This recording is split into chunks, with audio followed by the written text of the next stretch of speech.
Fallout Matthews Boys. Band. Fucking Dave Matthews. I can't stand those motherfuckers rocking around barefoot and shit. That shit drives me crazy. Those fucking get the fuck out of here. Yeah. We got a black guy playing banjo barefoot. Him and the fucking Fallout Boys. They had the balls to say yesterday, we want to do our music before we become dinosaurs. Listen, these dinosaurs will take you and rip you apart, you fucking idiots. What's the last good song Fallout Boy ever did? Do you know, Lee? Because I know you like that music. I have no idea. No, you don't be fucking lying to me. You went to see Hunger Games Part 2. You like that music. It was a decent movie. I know. I had to talk him into doing edibles. You don't have to talk me. It was a Tuesday night. I go, are you going to go straight? Yeah. And put up with that fucking nonsense? Straight? Go fucking eat some stars. And he fucking listened. Good man. What's her name? Were you blasting one out to, what's her name, Jennifer? Jennifer Lawrence. She's hot. She's hot, huh? She's kind of crazy in these, though. Yeah. Like she doesn't really look sexy. What? You know who I saw a picture of is, what's her name? Fuck. Jennifer Aniston. No. Whoopi Goldberg. Sarah Silverman. At the premiere of her movie. Do you see that picture? I didn't know she was so hot. Oh, no. She dresses up. When she dresses up, it's like a whole different person. I had never seen that Yeah, before. it's unbelievable. Sarah Silverman's a good-looking little fucking freak. Beautiful. Yeah, she always dresses She's beautiful. down, and I never seen that. She dresses down. Have you seen it? Yeah, what, her naked? The pictures. What fucking picture? Put that down a little bit, buddy. What picture? At her premiere. Whose premiere? Sarah Silverman. She's got a new movie out. Oh, Sarah does. Yeah, a little indie film. Okay, I didn't know none of this shit. He's talking about Hunger Games. Also, he's talking about People are talking about Oscar nominations and shit. Really? Yeah, really good. She did a really good job. You know, she's one of those people that's been around forever. She's like AIDS. She won't go away. Can't stop it. You know, she's been around with, when I came to this town, she had just popped in something about Mary. Even though she was just sitting at a whole table listening, she was involved in that movie. That was a great fucking movie. I laughed my ass off. But she won't go away. She's always stays relevant. You know, she always pops. She popped a great HBO special last year. Yeah. It wasn't as much as great as how she did it at Largo. Yeah. And all that type of stuff. So she does it her own way. She's like Joey Diaz. Well, how else are you gonna do it? I got nobody. I got nobody's way to do it. This is the only way you can do it. Yeah. What's up, Irish? Good to see you, man. Fucking Thanksgiving. Thanksgiving. Right? I've been holding out all week. I've been thinking about fucking pumpkin pies since like last Saturday. Like by last Thursday, you're like, man, I can't hold out no more. I need a fucking piece of pumpkin pie. I'm smoking this high calorie. I never got into the pumpkin thing. That's my favorite thing in the world. Pumpkin favorite pie, fucking thing in the world. Little bit of whipped cream on top. Heat that motherfucker up. Oh. And you know what? I hated pumpkin pie as a kid. Yeah? I liked faggy colors like boysenberry and apple. But when I went to Catholic school, I got stuck with a pumpkin pie once. Oh my God, how fucking good are those? Yeah. And the cheaper the better. Right, give me like that one of those fucking oven ones Costco. and you cut up. Oh my fucking God, Lee, with some Cool Whip. Cool Whip, not even real whipped cream? No, not Cool Whip. The real shit, the can. Okay. Real Whip. I don't fuck Ready around Whip. with Cool Whip, that tub of shit. I'll go to a bodega and buy one of those little Intman's pies, the one the size of your fist. You pop it right out of there. I've always wondered what those are. The little pie fillings? They're little pie fillings. It's just like a little mini pie It's like that they have at 7-Eleven? It's exactly a pie, but it's the size of your fist. And if you're between meals, you need a little pick-me-up, you grab yourself an Intman's pie, apple. They'll throw it in the microwave for you. Really? Pop it out of the tin thing, throw it in the microwave. I've never ate one of those. Yeah, it's great. Entenmann's. I don't know what the fuck that is. It's scary. Like Entenmann's, you never heard of that? Entenmann's I heard of, but they have little apple pie? Yeah, every pie. It's on the counter, like next to this is how fat I was. I know what you're talking about, and it's next to like those little donuts, but it's just like pie filling. And I was always too scared to get it. I was like, I don't know what the fuck that is. I didn't know if you had to bake it or something. I've always been a Hostess apple pie type of Really? guy. That was part of my game growing up. That's a quick filler. That's just nothing but pure That's sugar. glazed, yeah. It's glazed with a fucking can of Coke. Oh, yeah, oh my God. The dentist is cheering you on. The dentist is like, that's my boy. And shit. That's my motherfucker right there. And That's shit. money in the bank. Oh my God, I love You those see him unloading the glazed, truck out back, your dentist. You know, now you eat that Hostess and it's fucking horrendous. That food is all horrendous. They've taken chemicals out. They've added chemicals in. Remember the Hostess cupcake? Just a plain chocolate with the little fucking thing. Yeah, the little swirl. The little swirl. They gave you like a little heavy little dot of fucking sperm in there. Yeah. Now they give you nothing. It's like some fucking little fag with the hib. shoots a little gun in there with a little fucking little. You got to eat 10 pounds of chocolate to get to a little fucking hippie sperm. It's one drop. Yeah, it's Used one to be the drop. whole load. You get the whole fucking load of sperm in there from the guy at the factory. Now nothing. Some skinny guy coughing who eats egg whites. Right. It used to be like a guy, a diabetic, blew a hot, thick one inside of a hot cupcake. Fucking tremendous. Those things were, when you from the East Coast, you grow up on those things, and everybody's different. I think, like South Jersey has tasty cakes in Philadelphia. Up by me, I was more of what did I like? I liked ring dings. Rest of the country called them ding dongs. We call devil them ring dogs. dings. I'm a devil dog type of motherfucker. Devil dogs. But my all-time favorite was the yo-yos, the chocolate with the cream filled up like that, and you got 2 in a package. And then they got dipped in chocolate to boot. That's diabetics right there. Yeah. Another one, the dentist is right there, tap on you on the back, give me the seal of approval. Give me a Twinkie. You take the cellophane off, the little top gets stuck on it. You get to scrape that off with your teeth. They tried to stop making Twinkies, and people lost their shit. They picketed, they protested, they wrote letters, they brought it back. A year later. I got hooked on Twinkies one night. Twinkies was the first sugar buzz I had because my mom... I would go to my mom and go, Mom, I'm going on a school trip. And instead of her just buying me 2 Twinkies, she'd buy me a box and say, share them with your friends. Fuck you. Fuck you. You would hoard the snacks? Listen, I would start eating those Twinkies at 11 o'clock at night the night before the Odd Couple. I remember the first all-nighter I pulled on Twinkies. One all-nighter on Twinkies. Yeah. And instead of snorting when you do blow, you do blow every 20 minutes when you pull an all-nighter. Yeah. Shit. Guys, this is the funniest fucking story of all time. I pulled an all-nighter on Twinkies one night before we went to Philadelphia and where Betsy Ross did the fucking letter. Yeah. Where she The made letter? Where she made the flag, The whatever flag. the fuck. Yeah. And we went to see the Nutcracker Suite. My mother bought a box of those, a box of something else, and a box of something else. And it was the first addictive personality that I ever showed. I did not know it then. I thought about it years later, how I kept watching them. I started with the Odd Couple, the Honeymoons, let me eat another Twinkie. Then the Twilight Zone. I got to have a Twinkie for the Twilight Zone. And this time I'm going to get 2. And some milk to dilute them. It's a 1 hour. Yeah, it's a 1 hour. You got to get 2. And then at 1, I watched something else. I had HBO when I was a kid, so I watched something else. Yeah. HBO was brand new. Oh, and HBO late at night, they crank one out. Brand new. The late movie when I was a young man, 7, when that happened, not when I was 7. When that happened, I was in the 8th grade, so I'm talking about 78. The hot movie at the time they kept playing that you'd whack off to was Kentucky Fried Movie or the Groove Tube. The Groove Tube had a chick that ran across naked with her titties, and you had that big box with 3 levels, and that's how you got channels in those days. Yeah. So each one had 1 to 7, 7 to 21, and 21 to... That's right. That was it. That was it, guys. That was cable fucking TV. Yep. And it had a string connected to the TV. So you had, that's it, that's a TV. You had a string with a box on it, and then it had levels. So you had 0 to 7, 7 to 14, and 14 to 21. Right. Fucking And tremendous. HBO was 18. HBO was 18, and you could press it. That's how you did it. You pressed the fucking HBO, and you got all excited. Nobody was around. And that's the first thing I fucking whacked it, was that Groove Tube. Yeah. But I remember being 6 in the morning and still eating those Twinkies and being jazzed up and not knowing what's going on in your life. Just being jazzed up and going, why do I feel this way? Right. And being awake the whole fucking day. And years later, one night I'm sitting there talking to somebody, and they're like, yeah, remember that trip? And I'm like, yeah. The night before was the most interesting night of my life because I stayed up all night eating Twinkies. They're like, fuck yeah, you did. If you ate the whole box of Twinkies, that'll keep you up all fucking night at that age. Yeah. Getting coked up on Twinkies.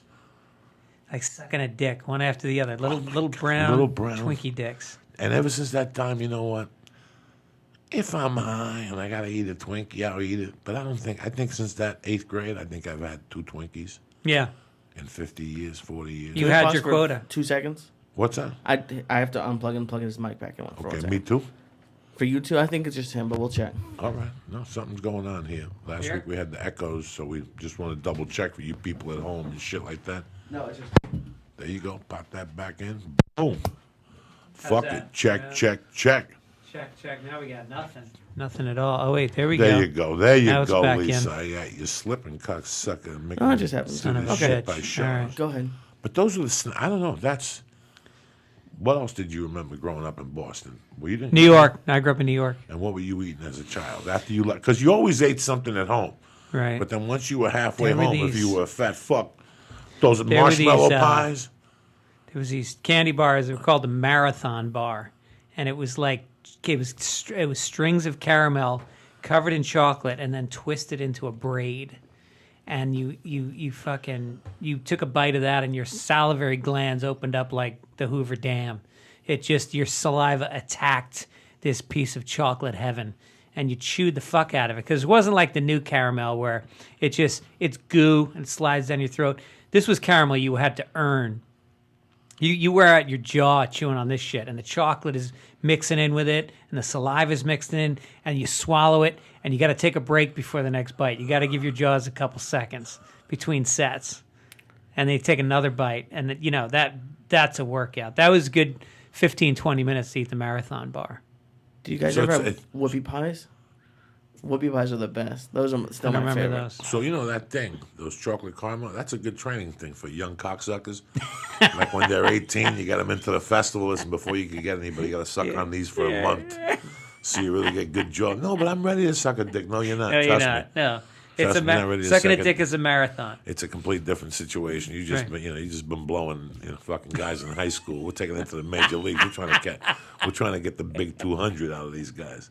So The guys in high school, they couldn't believe their dick was in a mouth. Yeah, there was no effort. You know, I never even got a blowjob in high school. From a girl? Never even thought of from anything.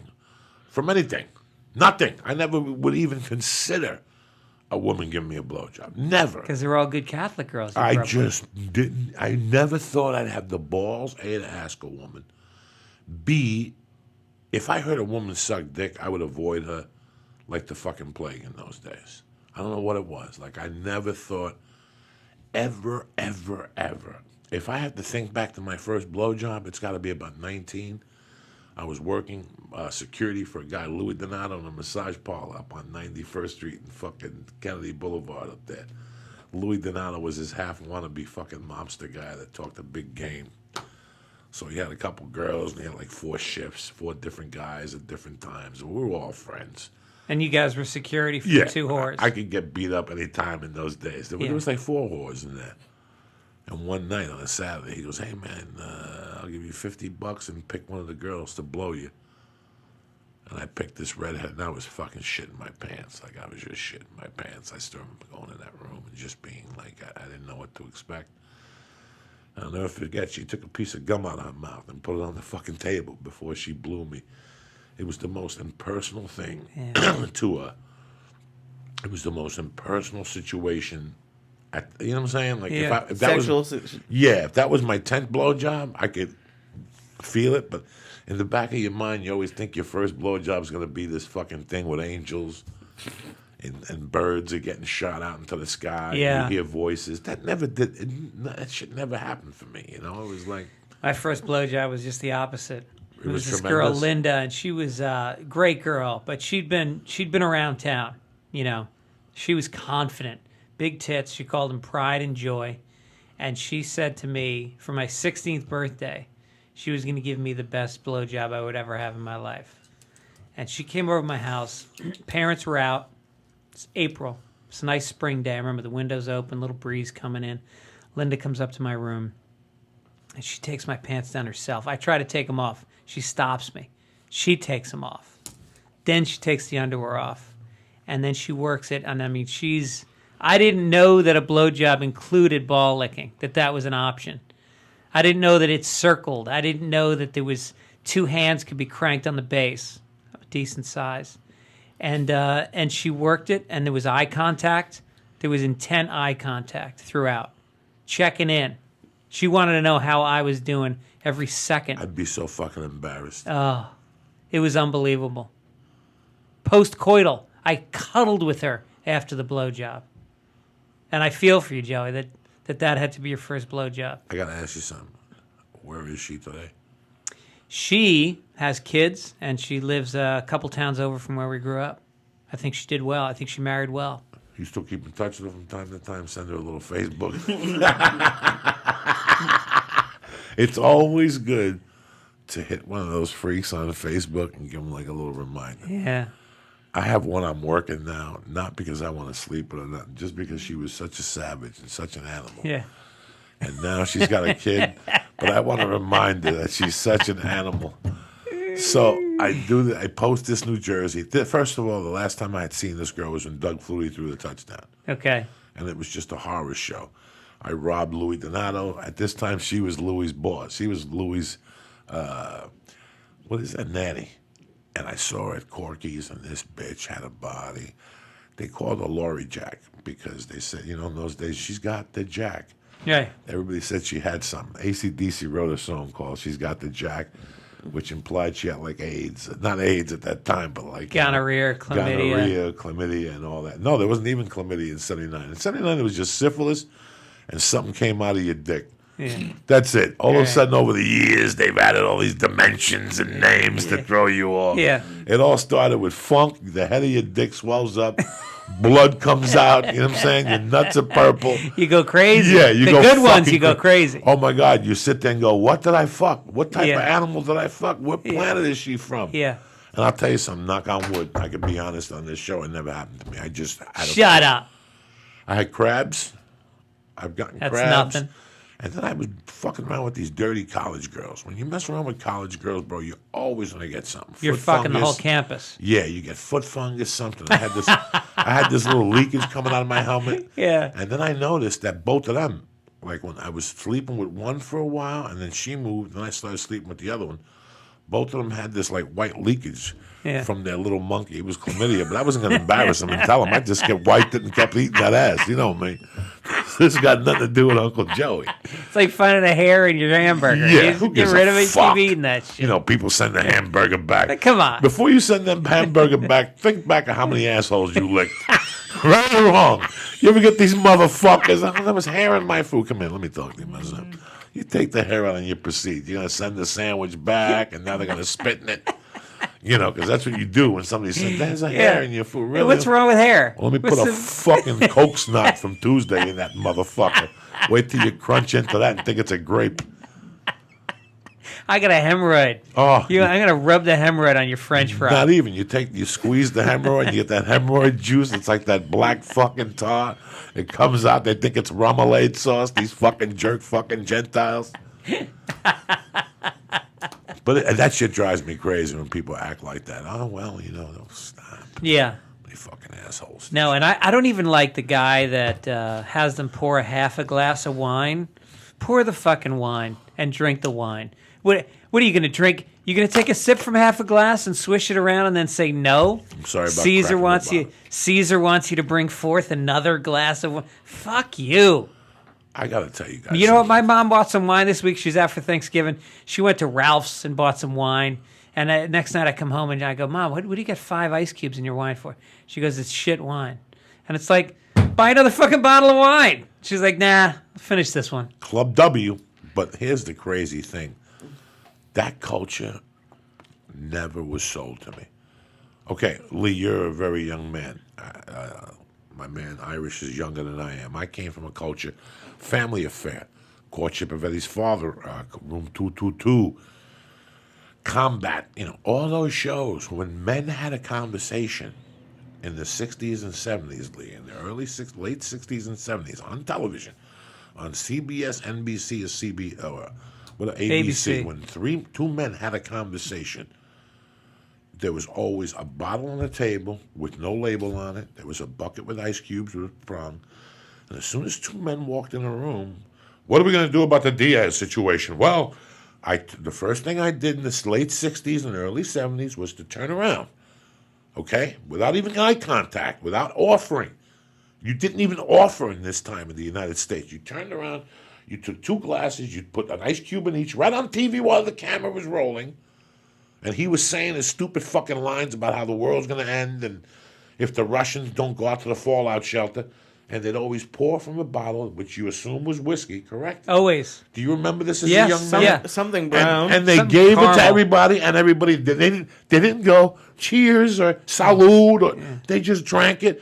and they discussed their situation, and throughout the show, drinking was always acceptable. Yeah. As a young man, for me, that made my dick hard. My mom had a bar.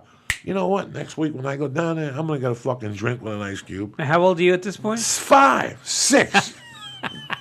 You know me, dog. Yeah. It looks cool. I understand. It looks fucking tremendously cool. Yeah. What kid doesn't look at that and go, I can't wait to be fucking 18 to do that, to drink a fucking shot. I remember being a kid, we had these shrimp cocktail glasses. My parents would buy a 6-pack of shrimp cocktails from my from God. the A&P, right? Remember those? And then you wash them out, screw you off kept the top, glasses. You wash them out and you keep the glasses.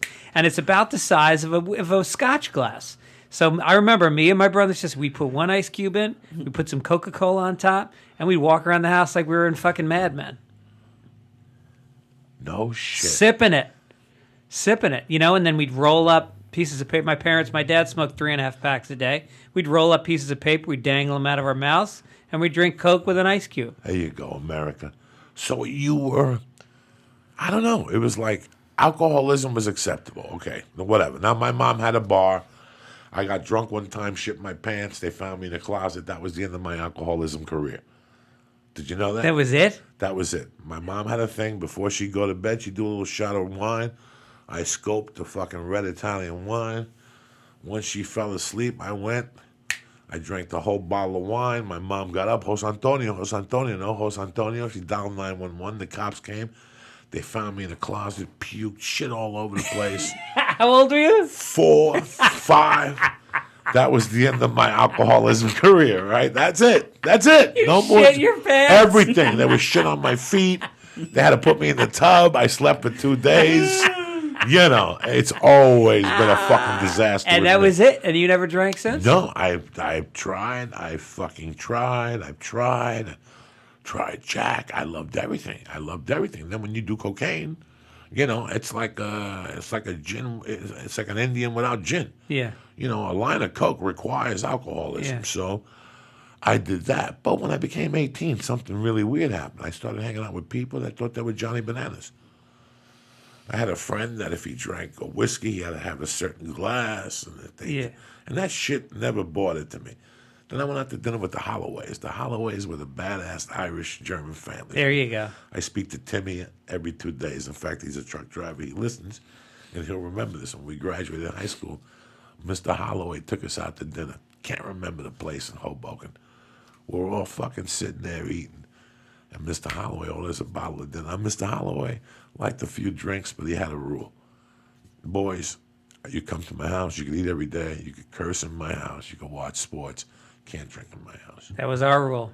Both my parents, huge drinkers. You didn't drink in the house. Do me that favor. Respect me. Right. You know, we'd go, every time we went anywhere, we'd always stop at Mr. Holloway's house and get tuned up. He would get more money. The best was one night Mr. Holloway was on the couch sleeping. Years later, we come in at 3 in the morning. We're making sandwiches to go into a disco in the city. And as we walk past him, Mr. Holloway turns on. He goes, "What, to go?" You know, I mean, we used to torment him. Yeah. But I forget the fucking story I was going to tell you. Who the fuck knows? Well, we're talking about those, shrimp cocktail glasses. And we were talking about... And we went to dinner, and all of a sudden, some guy comes by, and he goes, excuse me, Caviar Sauvignon Blanc 68. And, and all of a sudden he opens the bottle, and then he's got like a thing, and I think he drinks a little, and he spits down it. And I'll never forget, he goes to Mrs. Holloway, and he goes to Mr. Holloway, and he gets to Roger, and little Roger's crazy. We're crazy at the time. We're fucking crazy. Little Roger looks at him and goes, "Give me the fucking bottle."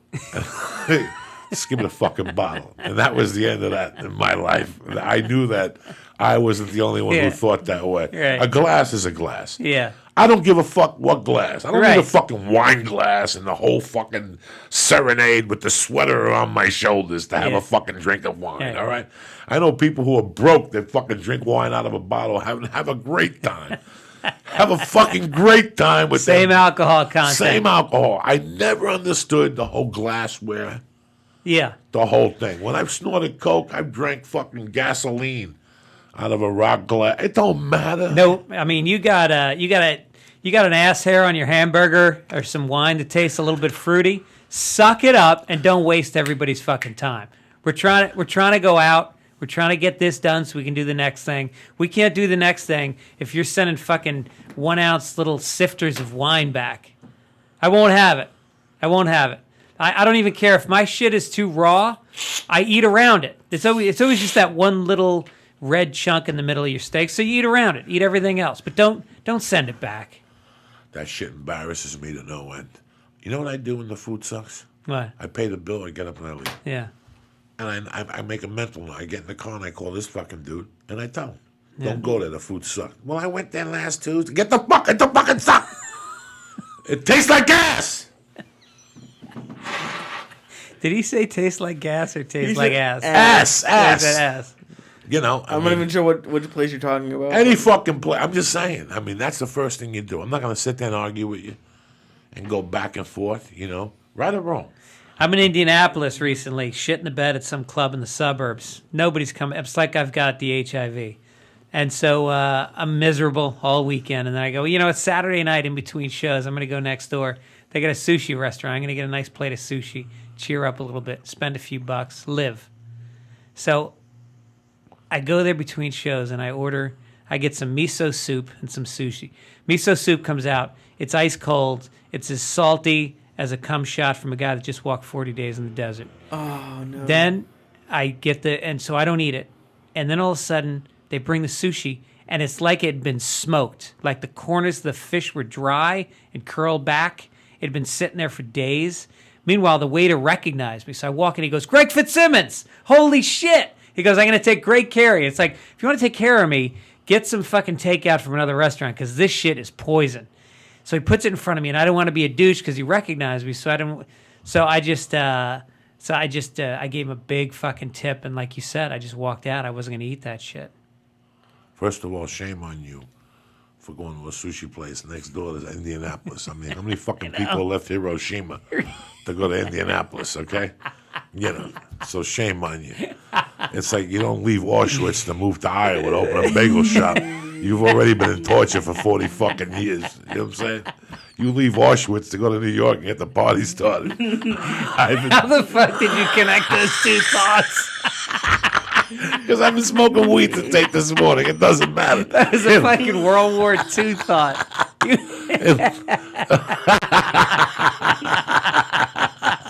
These bagels are good. Yeah, my family's all dead. Enjoy it. I hope the bagel cheers you up. Tremendous. Happy Thanksgiving, motherfuckers. This is what life is all about. Sometimes just getting a stupid laugh, man. And this guy's over there humming like a cat. The fuck is wrong with you in the corner? Just humming like a cat. How many milligrams Oh my is that God, I wake fucking up- inhaler thing? You gave me like 18 Who gives fucking... a- and it's time for another inhaler. This inhaler brought to you by asthma. Boy, they can't stop thinking of ways to get fucking pot in your system. Anybody else? No. You wipe it in your nose, you drop it in your eye. Have anybody come up with the eye drops yet? That's got to be next. That's next. The cannabis eye I'm drops. sure they have them. I got to hit acid here if you want to take it home for later to go. Right I'm behind good, the curtain, thanks. Right there. It's right down that little doorknob. Look at And I you. got 3 hidden up there. Well, don't tell them where they're heading. Well, I'm not going to tell nobody where they are. They got to come here with the dog. Good Acid, luck. that feels like 1979, man. That's you where I bringing live. it back? Listen, man. In the words of Public Enemy, if you don't know your past, you don't know your future. You got to Yeah. take a hit of acid from time to time and take you back there just to dibble a little bit. All right. What do you do once you take the acid? You got to stay indoors. We stayed right? here and we did a podcast with me and Lee and Ari Shafir. Eddie Bravo came to mediate. He didn't get high, and we just giggled here like 5 assholes You 3 took the acid, though. for 5 hours. Just No, you did. A 5-hour podcast? We did a 3-hour podcast. 2.5, yeah. 2.5, 3, and then we were fucking. We sat here for an hour after that, just sweating and Sweating. giggling. And Yeah. didn't I send you the video of the Mexican guy taking his clothes off? No. Come on. So we're here. I called Duncan. You know, Duncan likes drugs. I called Duncan. I go, Duncan, you want to come to the podcast and do that? I say, I can't. You know, I have other plans. Okay, no worries. You don't have to fucking come. So I call Ari. Ari was going to come anyway. I just want to have a couple people. So Duncan sits at home and he's watching this fucking podcast. In the middle of the podcast, he decides to send me this fucking. Now we're 2 hours in. We're burning. Was this last week? This is about a month, 6 weeks ago. Yeah. We're burning.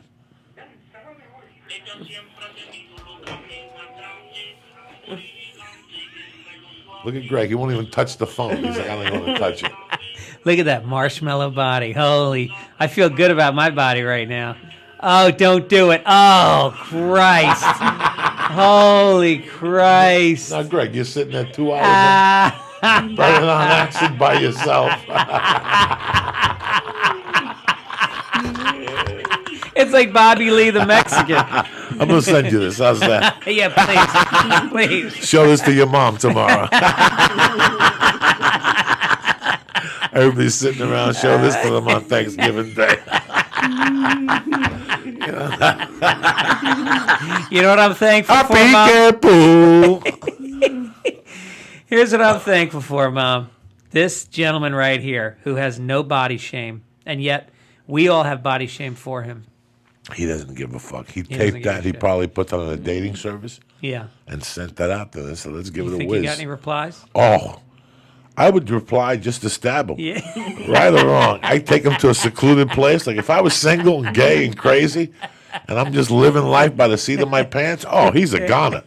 He's a goner. He's just like, I'm like, what's that guy on TV that was killing people and then Dexter? You immediately became a gay serial killer. Why not? Think about it. If I'm fucking gay and I'm part of a fucking dating site, Yeah. and I'm sitting at home, I had a bad week, I can't find a job. My last date, the guy wouldn't suck my dick. He gave us a good piece of ass, but he gave a bad blowjob. I'm sitting there, I'm gayer as fuck. I'm at home watching something on Netflix. Getting worked up. Go TV, and this guy pops up on your screen. Yeah. You just got to think about this. As soon as this video ends, first thought that comes to your mind is, how many bullets do I have? Do I have a rubber sheet? This is going to be fun. No, This is fun. I have to go to Mexico for this? Or is this guy lives in East Sherman LA? Oaks. Right. I guarantee this guy lives in Pacoima. This guy lives right under your nose. You see Right. this guy when you go to Ralph's and wave at him. Yeah. He's behind a counter. He's lonely. He's just looking for another hemophiliac. What's he? He didn't have a dick. He didn't have a pussy. What do you call those people? Hemophilia? You mean hermaphrodite? Hermaphrodite. Same fucking Hemophilia. That means he can't stop bleeding. That means you're going to stab him once, you can walk away. What happened to those people? Remember when we were kids? They always There's had there's no more hemophilia. They're gone. Yeah, they disappeared. See, Right. people, things change. What happened to the hemophilia? Hemophilia was, I think people started saying homophilia, and they changed it. It became gay guys that bleed a lot. That was my joke. That's terrible. Now you're gonna. You want to edit that out, Lee? No, fuck no. Leave it in. I like that. You just sent me the video. I can't wait to Oh watch my God, it. that's hysterical. Yeah. That's what I'm saying. That could be any guy but they probably got that from a dating site. Yeah. That's a dating site in Mexico video. All right. You're at home in Mexico. You could kill some people. Absolutely. You get that in the thing. You think to yourself, I got the car. I got the drop cloth. Uh-huh. I got everything. Yeah. I'll If you take could 'em kill out. somebody, how would you do it? It just depends what they did. Yeah. Like it depends what they did. I have evil thoughts that run through my mind. I really do. We all do. We all are mad at one or two people that we think Disrespected us. disrespected themselves because they fucked with us. Yeah. And it crosses your. When I was a kid, I wanted to ice my stepdad in the worst way. And I was going to get really good with weapons, and my genius plan was to hide under a car and pop out and shoot him. And then, I was always good with escape routes. You'd be surprised. Escape rats? Like how to get out of a situation. Like if you shoot somebody here, you're gonna fucking look around this area for a while. You're gonna see, but today you have drones, you have Google Map, you have all these things that they could go back. I could go back and see if you ever walked in that neighborhood a year ago. Do you know that, Lee? Yeah. That's reality. I could really go back. It costs money. It's going to cost you money. We were talking about this last week. 2 months ago at the Comedy Store, kids sitting at the door, busy, Sunset fucking Boulevard, okay? Kid walks up to him, 10 to 1, takes out a gun and shoots him 7 times, runs down the hill, gets in a car. They've never heard or seen from the guy. Who watched a documentary? It's been on all week. It's a brand new documentary. I watched bits and pieces.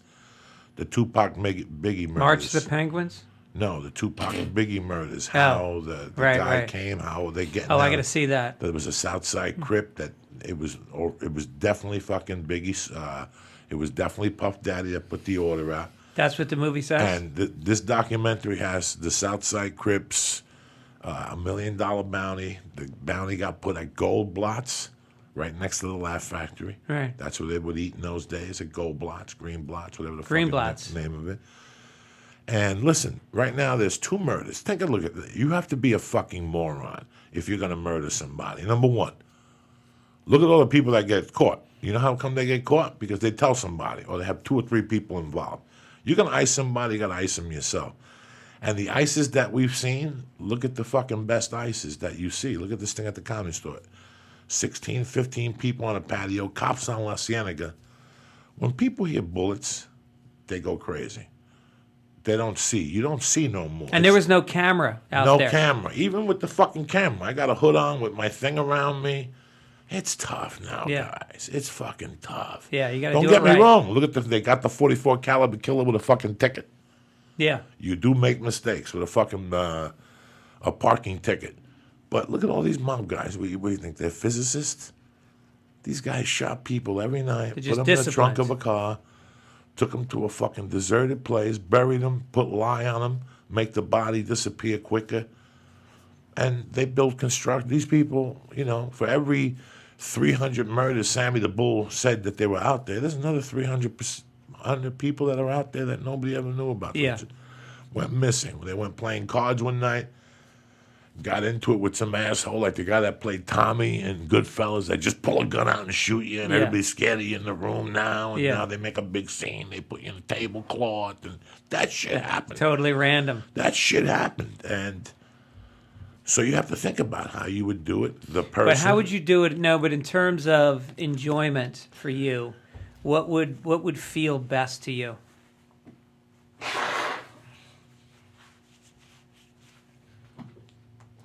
There's only one person under God's eye that I would like to chop into fucking pieces. That's how you do it. Chop them up. Oh, no. No. There's some people that you shoot in the fucking head. Yeah. Because they deserve to get shot in the head. There's some people that you shoot in the asshole. And watch them. Upwards? You put it straight up. And you watch them live for 4 hours. Giggling for their fucking life. You get shot in the asshole, you giggle? With a fucking 32. You get shot up the ass. Nothing to blow their heads off or nothing. Just something to keep that hot bullet in their asshole. Do you put the gun up the asshole? Just a little bit. Just a little bit. Just the crown. You put a condom on the fucking gun to make sure this guy's not a freak. You don't want your gun with the HIV. You know what I'm saying? You don't want a gun with the HIV. You can't get rid of that guy. Safe killing. You got to do safe killing. So that's your favorite gun. But I figure if under God's eye, if anything ever bad happened to me in my life, you'd have to realize that this is the way I'd want to go out. Yeah. Is I'd go grab that fucking person. First of all, there'd be documentation. Okay, there'd have to be documentation because I have to make too many moves. I would scope them out for a few days. I would get really fucking hungry and angry. I would probably pick them off the fucking street and have a cave predetermined on an apartment and just gag them and start the process. Like the whole, what was that? Like Pulp Fiction? That Gerard Butler movie? Like a citizen. What was that movie he did? A ball in the mouth, duct taped. Oh, Jesus. Duct taped hands. And first I start with punches for like an hour. Yeah. An hour? For like an hour. I'll just get a workout out of them. First of all, I'll go to the pharmacy and get a couple IVs to keep them alive for a few fucking days. That's nice of you. He's not going to be able to eat because you knocked all his teeth out. Huh? He's not going to be able to chew. No, let them Got to have go teeth. IV. Let them have teeth. Yeah. And you just punch them for an hour, and then you hit them with sticks. Oh, my God. Then you rock them to death for a little while. What's that? You rock them like, just throw rocks like I ran. Like I ran.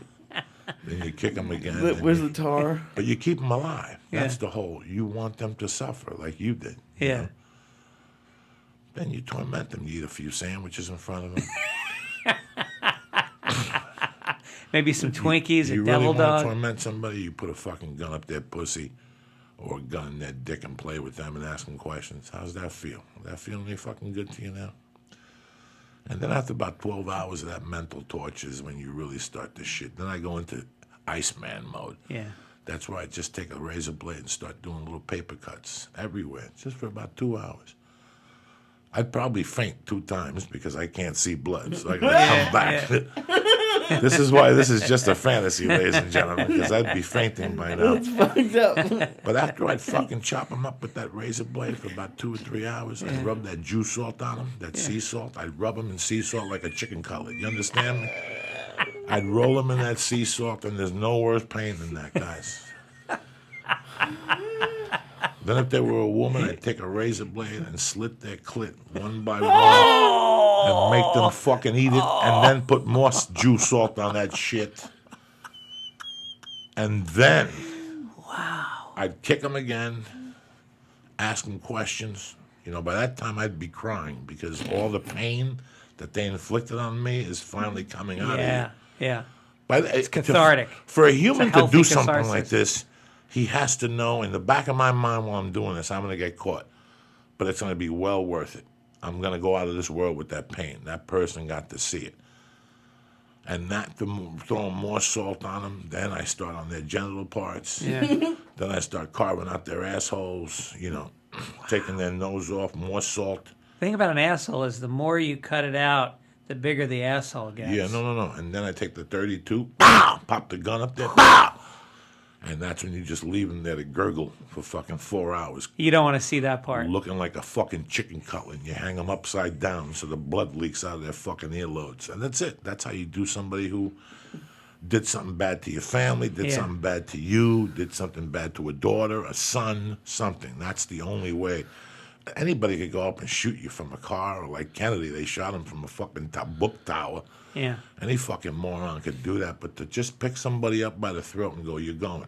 And guess what? I'm strapping myself up like one of these Arabs. As soon as the cops hit the basement, I pull the fucking booby clip here. So we all go anyway. You're going. You're going. Yeah. Don't think you're not going, but fuck it. That's the only way to do it if you're going to do somebody who's just fucked with you. Yeah. Now, to shoot a motherfucker like one of these dummy talent agents or like one of these fucking stupid comedians, that's easy. Invite them to the comedy store and wait till they go to the bathroom and blast them with a gun with a silence and leave them there. Yeah, where's the fun in that, The though? easiest hit is the one that's the most obvious. Do you look at all the great hits in time? Listen, the greatest hit of our time, in my eyes, was John Gotti on Paul Castellano at Spark Steakhouse, a week before Christmas at dinner time. That's genius. That's Because you're in the genius. dead center of it. You're in the dead center of it, number one. Number two, the only object you have, the only thing you have is an off-duty cop. That's what you're worried about. I'm worried about an off-duty cop. Why? Where is he? Off-duty cops are the goofy ones.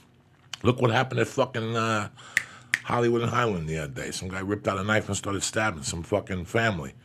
2 off-duty cops shot the guy and sustained him and put him down. Off-duty cops are everywhere. They're walking with their families. A lot of them carry a piece. But, in that case, this is Paul fucking Castellano walks out of a restaurant, and all of a sudden he starts getting black. Remember, one gun is bad enough. You ever see that? You ever see that scene in Heat when they rob the bank at the end? They come out to the car and give him the money, and fucko sees the guy and he brings out the bazooka and it's on. Can you imagine that? Put that scene on one night and sit there, smoke a joint, and sit there and go, what would happen to my insides if I ever heard that? You would drop. You would definitely pee your pants. Mm-hmm. Shit would start to trickle. Your heart would beat to endless. You'd sweat. Endless. Mouth goes dry. That's not your world. Yeah. I think I might pass out. You pass out. I pass out. I pass out all the time. Your heart, your body can't fucking handle it. For some people who are not trained in that's why they send you to basic training. Yeah. To shoot guns, to hear how a fucking machine gun sounds. So your response, your reactions to that. I like these guys that buy a gun and go out in the street and they don't know nothing about nothing. And I've seen 1,000 guys. Bro, when I was a kid, I had a friend of mine who went to one place, and there was a shootout. And people asked him next day, what happened to your gun? He ran out of it. His girlfriend told us years later. He ran that night. Guy, it's a different world. Yeah. That's why I hate people who carry guns, because 40% of them don't really know what they're doing with them. Well, did you see what happened? And this is what I was worried about. This woman got her purse stolen, and these people came, and this woman was carrying a gun and shot at the dude. And it's just like that's what I'm worried about. Like what? Oh, those fucking hillbillies! Yeah, listen, what if you have that's a gun Florida. and now you're gonna shoot at people? God bless them. I love that type of shit. Oh my God! They told him to stop. The lady shot at the fucking guy. She robbed the purse. Yeah. Did you see the tape? No, what happened? He stole her purse, so she killed him? They didn't kill him, right? I don't think they killed him, and I think it was another lady had a gun Oh. and just decided to shoot.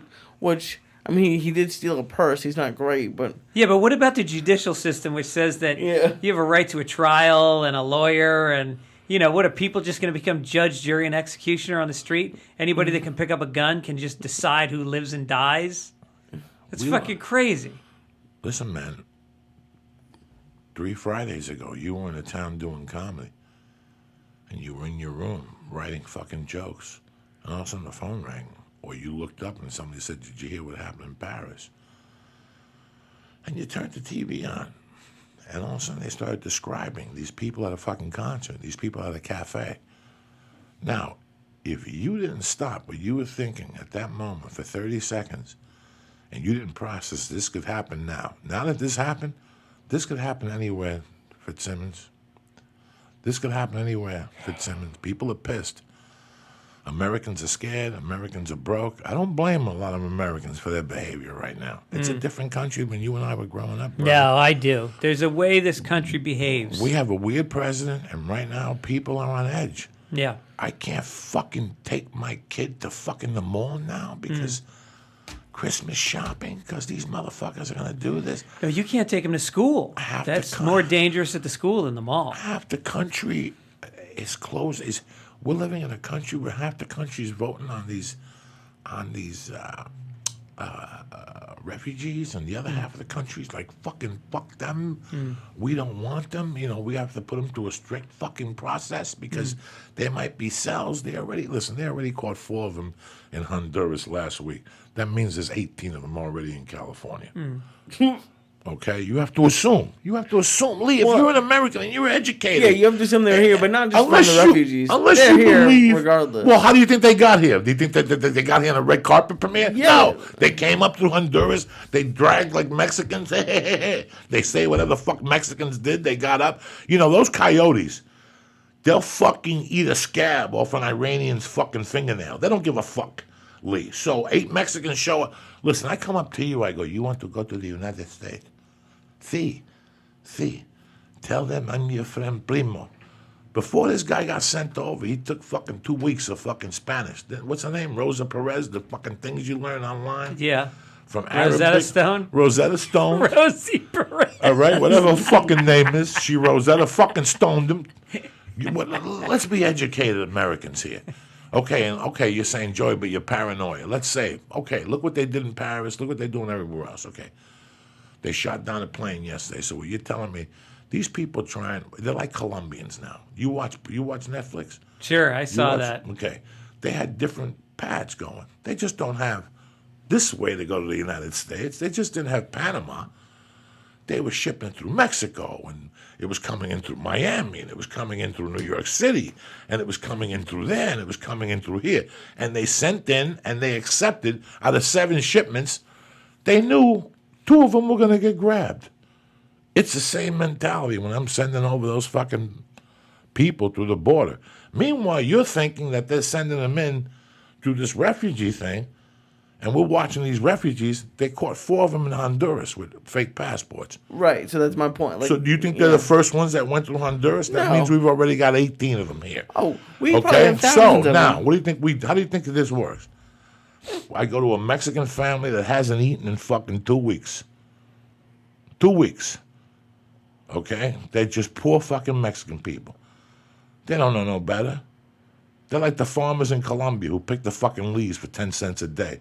Meanwhile, the final result is $3 billion a fucking year. These people are poor little fucking spicks. I come up to you with some Arabian accent.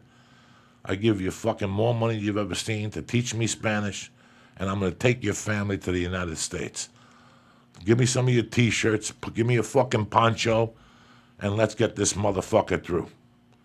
And they shave their beard. You tell me half these Arabs don't look like... Listen, on the way home today, go to the fucking Laurel Canyon and Chandler fucking 7-Eleven. Look me in the face when you walk out and tell me that's not ISIS in there.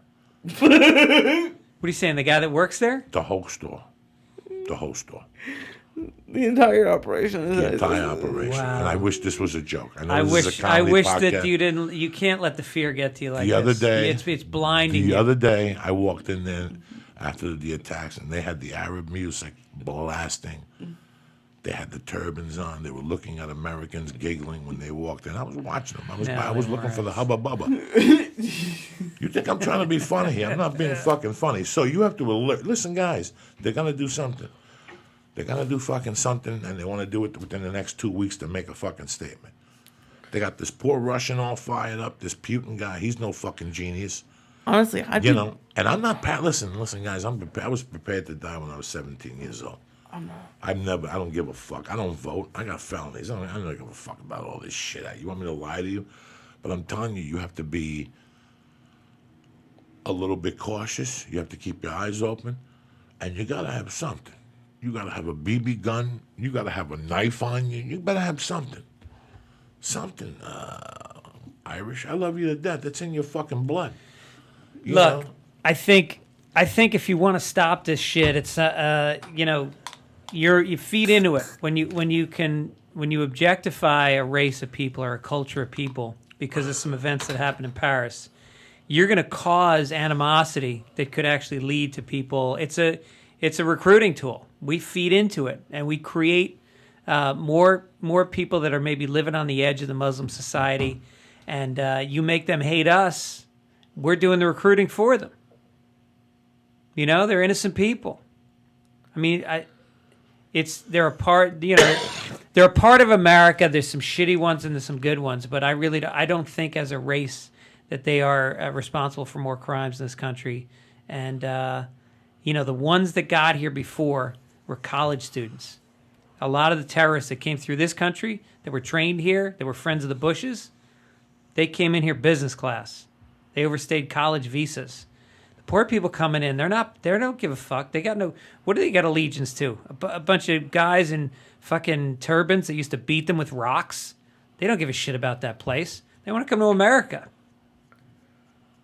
And we obviously, like, that whole thing about giving Muslims an IDs, never, if that happens, it's fucking terrible.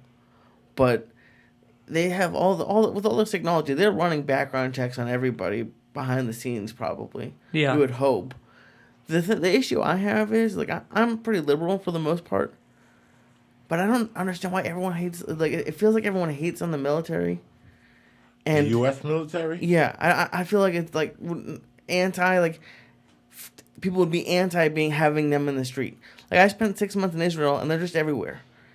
And at this point, I'd be more comfortable with them being in the street than... The military? Yeah, than everyone else having guns. I think people would be fucking miserable. Seeing military people all over the place, that would make me frown. We turn into Cuba. Yeah. We turn into Cuba. But this if is I have happening. military people, and every 3 blocks. Listen, I believe in security. I believe in a lot of things. I believe in people looking after one another.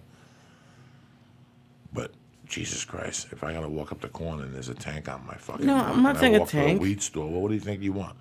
If you're gonna come to protect Uncle Joey, bring the tank. Don't show up with a Jeep with some skinny guy with a cough. Well, you know what I'm saying? I'm sure they have... I don't need no corporal. You know what I'm saying? I shot the sheriff, not the deputy. This is L.A. I'm sure... Send in the big guns. Fuck the send in the big guns. I'm sure they have a tank By the within way, 30 come on, minutes I of shot here. the sheriff, though. Little I shot the sheriff by Eric Clapton. There What you the go. fuck? Good call. Let's do this shit. Better version, Eric Clapton or Bob Marley? In my world, both of them are so fucking good. Yeah. It doesn't even matter. You're right. It's like All Along the Watchtower. Both versions. This is Dan from Brea, Dan from Irvine. Sure. I'm doing a podcast, but I'm coming down there with 3 Jews and a clerk, a cocksucker. We're counting chairs. Put it on speaker. You know I love you, brother. I heard what ticket sales are good. Will I see you tonight?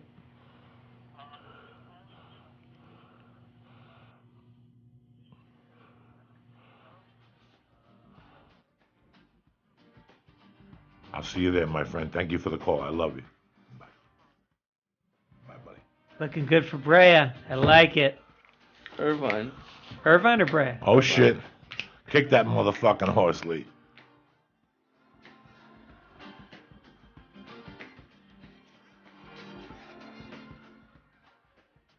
Yeah, these British guys dug the reggae. The Stones, they loved reggae because they had Jamaicans in London. So these guys are playing rock, and they're throwing some little upstroke reggae sound in there. Somebody told me that's what reggae guitar playing is. You don't hit it on the downstroke, you hit it on the upstroke. Up. Fucking tremendous.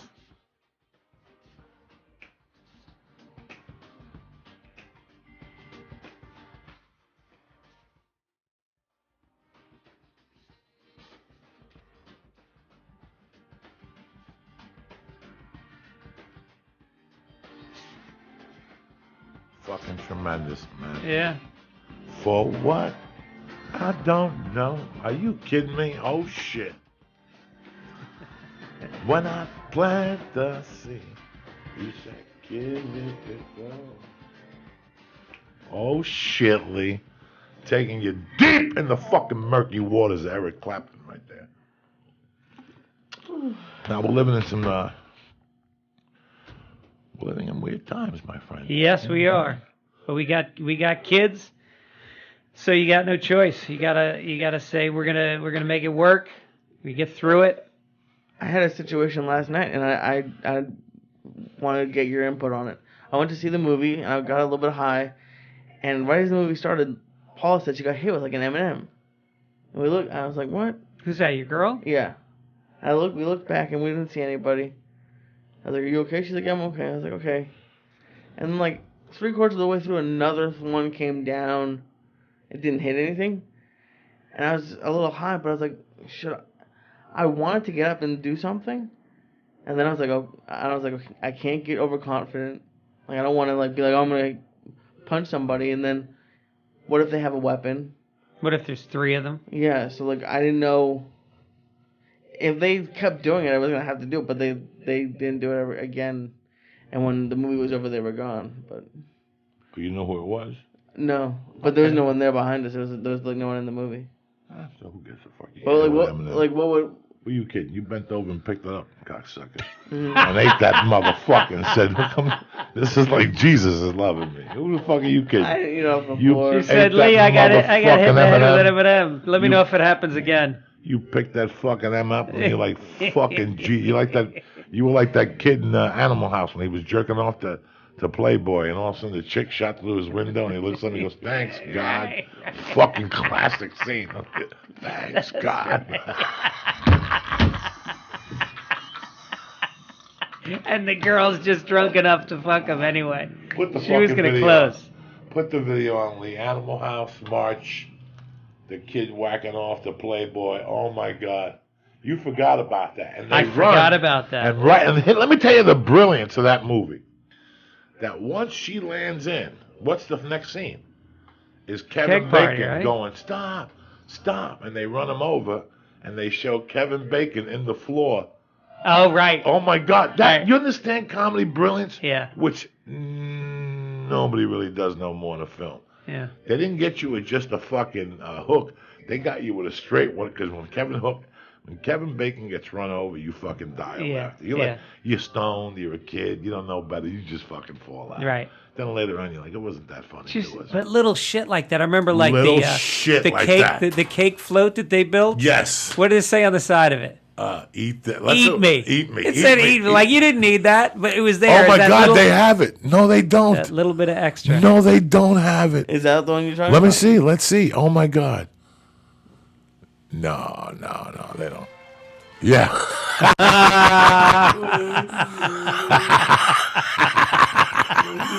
He's not even in his own. He's in his dad's room. Look at him. Put the music onto it. Put the sound onto it.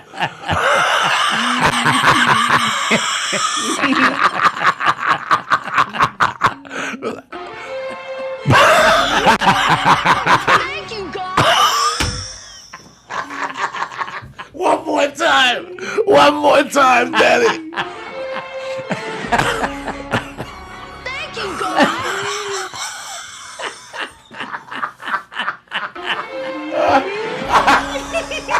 Thank you, God. Oh, my God. He's gonna tear that up. Oh, my God. That kid is gonna tear it up. That is one of the funniest fucking things. In his dad's room. Not even his own. He's gonna spunk one out right where his mother sleeps. He doesn't give a shit. That's where the magazine is.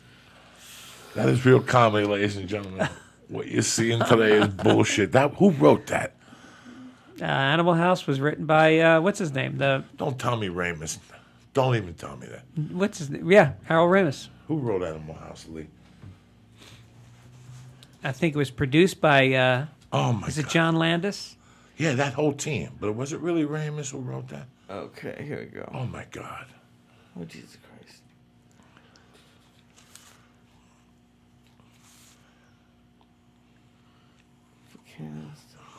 I'm just going to the quick. All right, so it's produced by Reitman and Simmons. Oh, Reitman, right. And then what do you want? You want to see? Who was written? It's right up on top. It's gonna be on top, like. Jesus Christ, Lee. Don't make me stop. There we go. Yeah, Ramis, Kearney, and Miller. Fucking Harold Ramis. No, not on board. Me? Yeah. Oh, Me? you're saying he's great. He was my hero. Oh, He's yeah. my hero. Fuck yeah. They didn't put him on Stripes. Saturday Night Live. And he said, okay, watch my heat, bitch. Yeah. Watch this. Watch this. Ain't no world. Ain't no worry. You don't like me. It's okay. You like all my friends. Yeah. Oh, yeah. But you don't like me. Okay. My feelings ain't hurt. But watch what I'm going to give you. I'm going to give you this. I'm going to give you stripes. Yeah. And then just out of respect, let me drop Ghostbusters on you. How you like me now, motherfucker? Yeah. And I'm gonna steal your cast while I do it. And guess what else? I don't have to give you 50% of the take like the rest of these suckers had Yeah. to. Right. How's that for you? Yeah. Right. That was, what else did see what else Ramis? Oh, he did everything. Was he Groundhog Day? You know I got to work with him, right? Talk to him for No 12, shit. Yeah. 12 hours. Wow. Analyze that. He was Groundhog Day. Analyze that. Groundhog Day should have got an Oscar if it didn't. Do you want to see his I doubt it did. writing or directing? What do you want Writing. to see? Writing. Okay. Still got the picture on my wall. Never. That's awesome. I fucking loved it. Opens up with Animal House. First movie. Delta House. SCTV. Then goes with Meatballs, followed by Caddyshack, followed by Stripes. Meatballs. Oh my God, from 1979 to 81. Can you believe that? Meatballs, Caddyshack, Stripes. Damn. Shit. They have to pay him. You know huh? those people that I love Fitzsimmons. You know what I love about Fitzsimmons? He's non-threatening. But he makes me fucking laugh. Like a Thanks, killer. man. That's nice to hear. Nothing I like more than when white fucking people got hard. Irish, that's a complete different type of white people. But when I see a white dude Yeah. like Tommy Easter, if I have a problem, I'll call Tommy Easter and Talking Lair, and I'm going to die. But they're going to die with me. We're going to die with our hands held because that's their nature. Yeah. They don't know no better. They don't know Irish. They don't know no better. Yeah. What? They said, what? Let's go down there. Yeah. Next thing you know, you're getting stitches and they're in the hospital. I love you, man. The fuck? I got 18 stitches. I lost a leg. And what happened exactly? Why are we here? Because my sister, the guy called her a stupid cunt. And now I got no leg. Now I got no leg. I got to roller skate. I got to hang out like the terrorist, the Australian dude who killed his girlfriend. What's his name? Pizzeris? Clitorius? Clitorius, whatever his fucking Clitorius? Whatever his fucking name is. Yeah, you're going to have to shoot your girlfriend in the Yeah, there's bathroom. just some fucking people, and Harold Ramis had that. Like, I went down, I fucking hate Latino auditions. Additions? Auditions. Oh, auditions. There's nothing bothers me more when an agent calls me and says, hey, I have a 4:30 for you. When they don't tell me what the project is and they say, I'll send them over to you. Bye. That's always a by the way. Characters always named Rodriguez or Garcia. And I look at the fucking role, and it's for some two Spanish thugs. And I read it, and you ever read something, and as you're reading it, you know it's Luis Guzman? Yeah. Like, as you're reading it, you know who this is. Yeah. You already know who this is. The offers are already out to him. They're just they're just getting you for safety. You have a star attached. You know who's already attached to the film, and you look at the role, and in my heart, I'm like, Hector and something else, and I go, you know what? I'm not going in for this fucking audition. It was the one about the fucking dude who was the host of the Gong Show. Oh, who was right. also a CIA agent. Right. Remember that movie Yeah, that was a 15 good years movie. ago? Yes. It was Louis Guzman in that, wasn't it? See, I'm telling you, as I read the fucking thing in those days, I could see the casting. And you know what? I look at the address. It's Beverly Hills. Those places in those days, they give you a water. They treat you like a white person. They validate your parking. You know? I go, let me go down there. It's like December 6th or something like that. Right around this time Pearl of Harbor. year. And I go in there because I remember Christmas stuff was up. And I remember going in there. You ever go to an audition, there's 80 fucking animals? No. My time was 3:30. And when I got there, 3:30, somebody came out. Did they offer you water? Would you like a newspaper? You know, it was that type of office. I walk in. This lady, I read for it. And before I go in, I go, listen, I don't know why he sent me for this. She goes, I'm looking at all ethnicities. Forget this, because it's an ambiguous role, they tell you. I read for it, and she tells me at the end, she goes, it was a really good read, man. She goes, listen, I'm not going to lie to you. They got an offer on it. You know, right? But she goes, listen, my next movie is you. Keep me posted. Keep in touch with me. And I got something for you. She told me right out. Yeah. Very sweet lady. Right. And that's exactly what I did. I sent her a thank you note for that. I sent her a Christmas card. Then I shot this thing called The Mezzos. The Mezzos is why Big Pussy left The Sopranos. He was going to ABC to shoot The Mezzos. The Mezzos was about two gay mobsters that had a theater in the Pink Pussycat in West Hollywood. Yeah. And they had collected money. So it was going to be two gay guys that were bears. Yeah. Those bear-type gay guys. So they were brothers, but they were bear. They're both gay. But they weren't going to be gay. The show was going to be on the theme, on the thin edge. Yeah. But after Pussy quit The Sopranos, everything went downhill. ABC canned it, but the guy still owned it. And Fox, the little Fox back then. Now it's Fox 21, Fox 24, Fox Hindu. Now they got a Fox for everything. Yeah. In those days, it was Fox and a little fucking Fox. So the Fox Search Lab. Right. Fox Search Lab said, yes. We'll do the fucking project. Perfect. We shot it in January. I booked it. It was a 2-week short film, whatever. They took it to all these gay festivals, did fantastic. I sent her a reel. She calls me back. She goes, listen, I want you to come in New York and read for this. We'll send you a plane ticket. Come to New York. In those days, they were still fucking cool. This is 2000. Flying in for an audition, Flying in for an audition. No hotel. Yeah. Which, I don't give a fuck. You know what I'm saying? Yeah. I take the free ticket. I don't know nothing in those days, Greg Fitzsimmons. I know nothing about nothing, okay? And finally, I asked my agent to send me everything, and he sends me the film, who the fucking, who's in it, who wrote it, and it was Harold Ramis. And every piece of sperm came out of my asshole and everything. I said, if I booked this, I could talk so much shit. Yeah. I got everybody, because nobody works at this fucking guy. This is the true mark of a comic.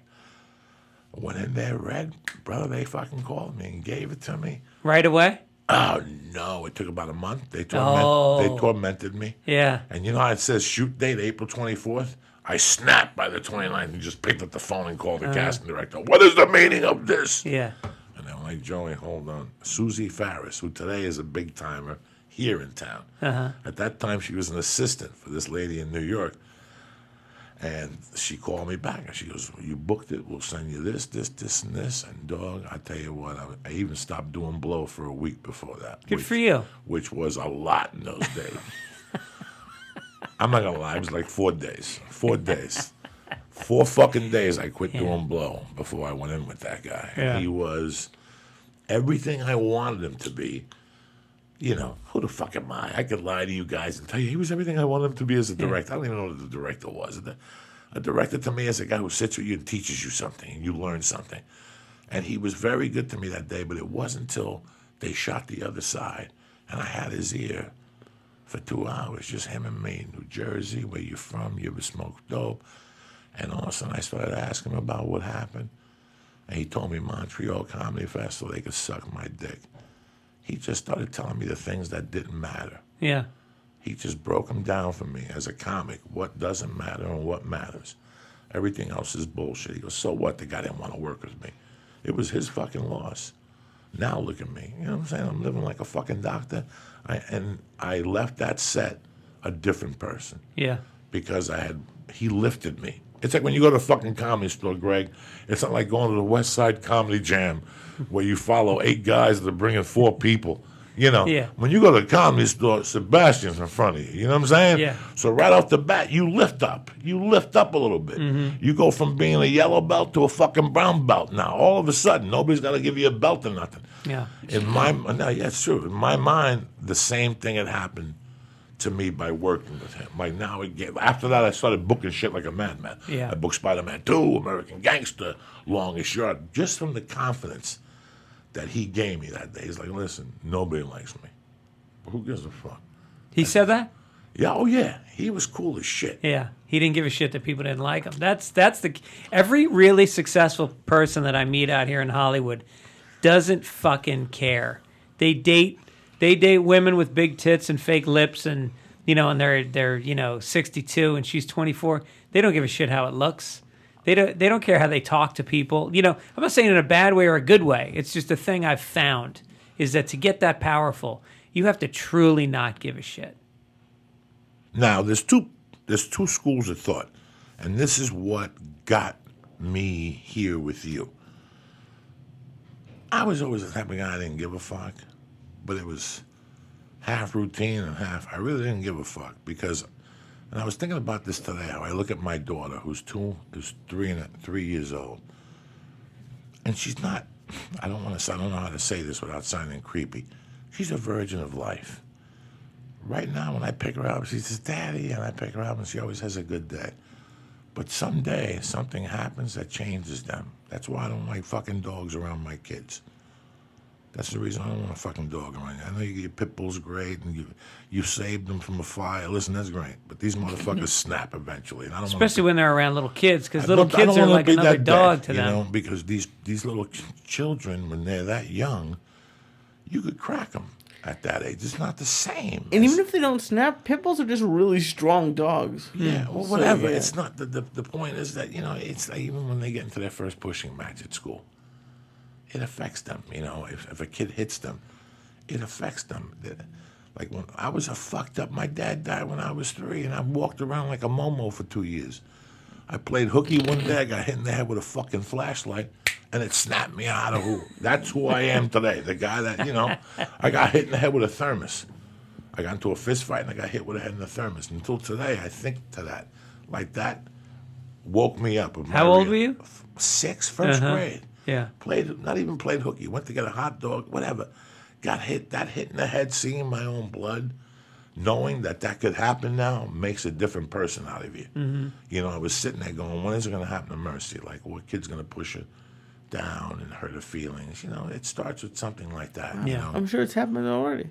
But it's so weird how when my mother died at that age, when you lose somebody close to you, and I was really Catholic, I really fucking believe. Listen, today I believe in God. I don't give a fuck what these assholes think. I don't give a fuck what anybody thinks. God has worked for me. I don't know if he don't work for you. Maybe you're a piece of shit. But, God has worked for me in many ways. I'll let you know when we have the time. If you want to sit with me, I'll let you know 8 stories how there's a God in my life. He could be Jewish. He could be a fucking black dude.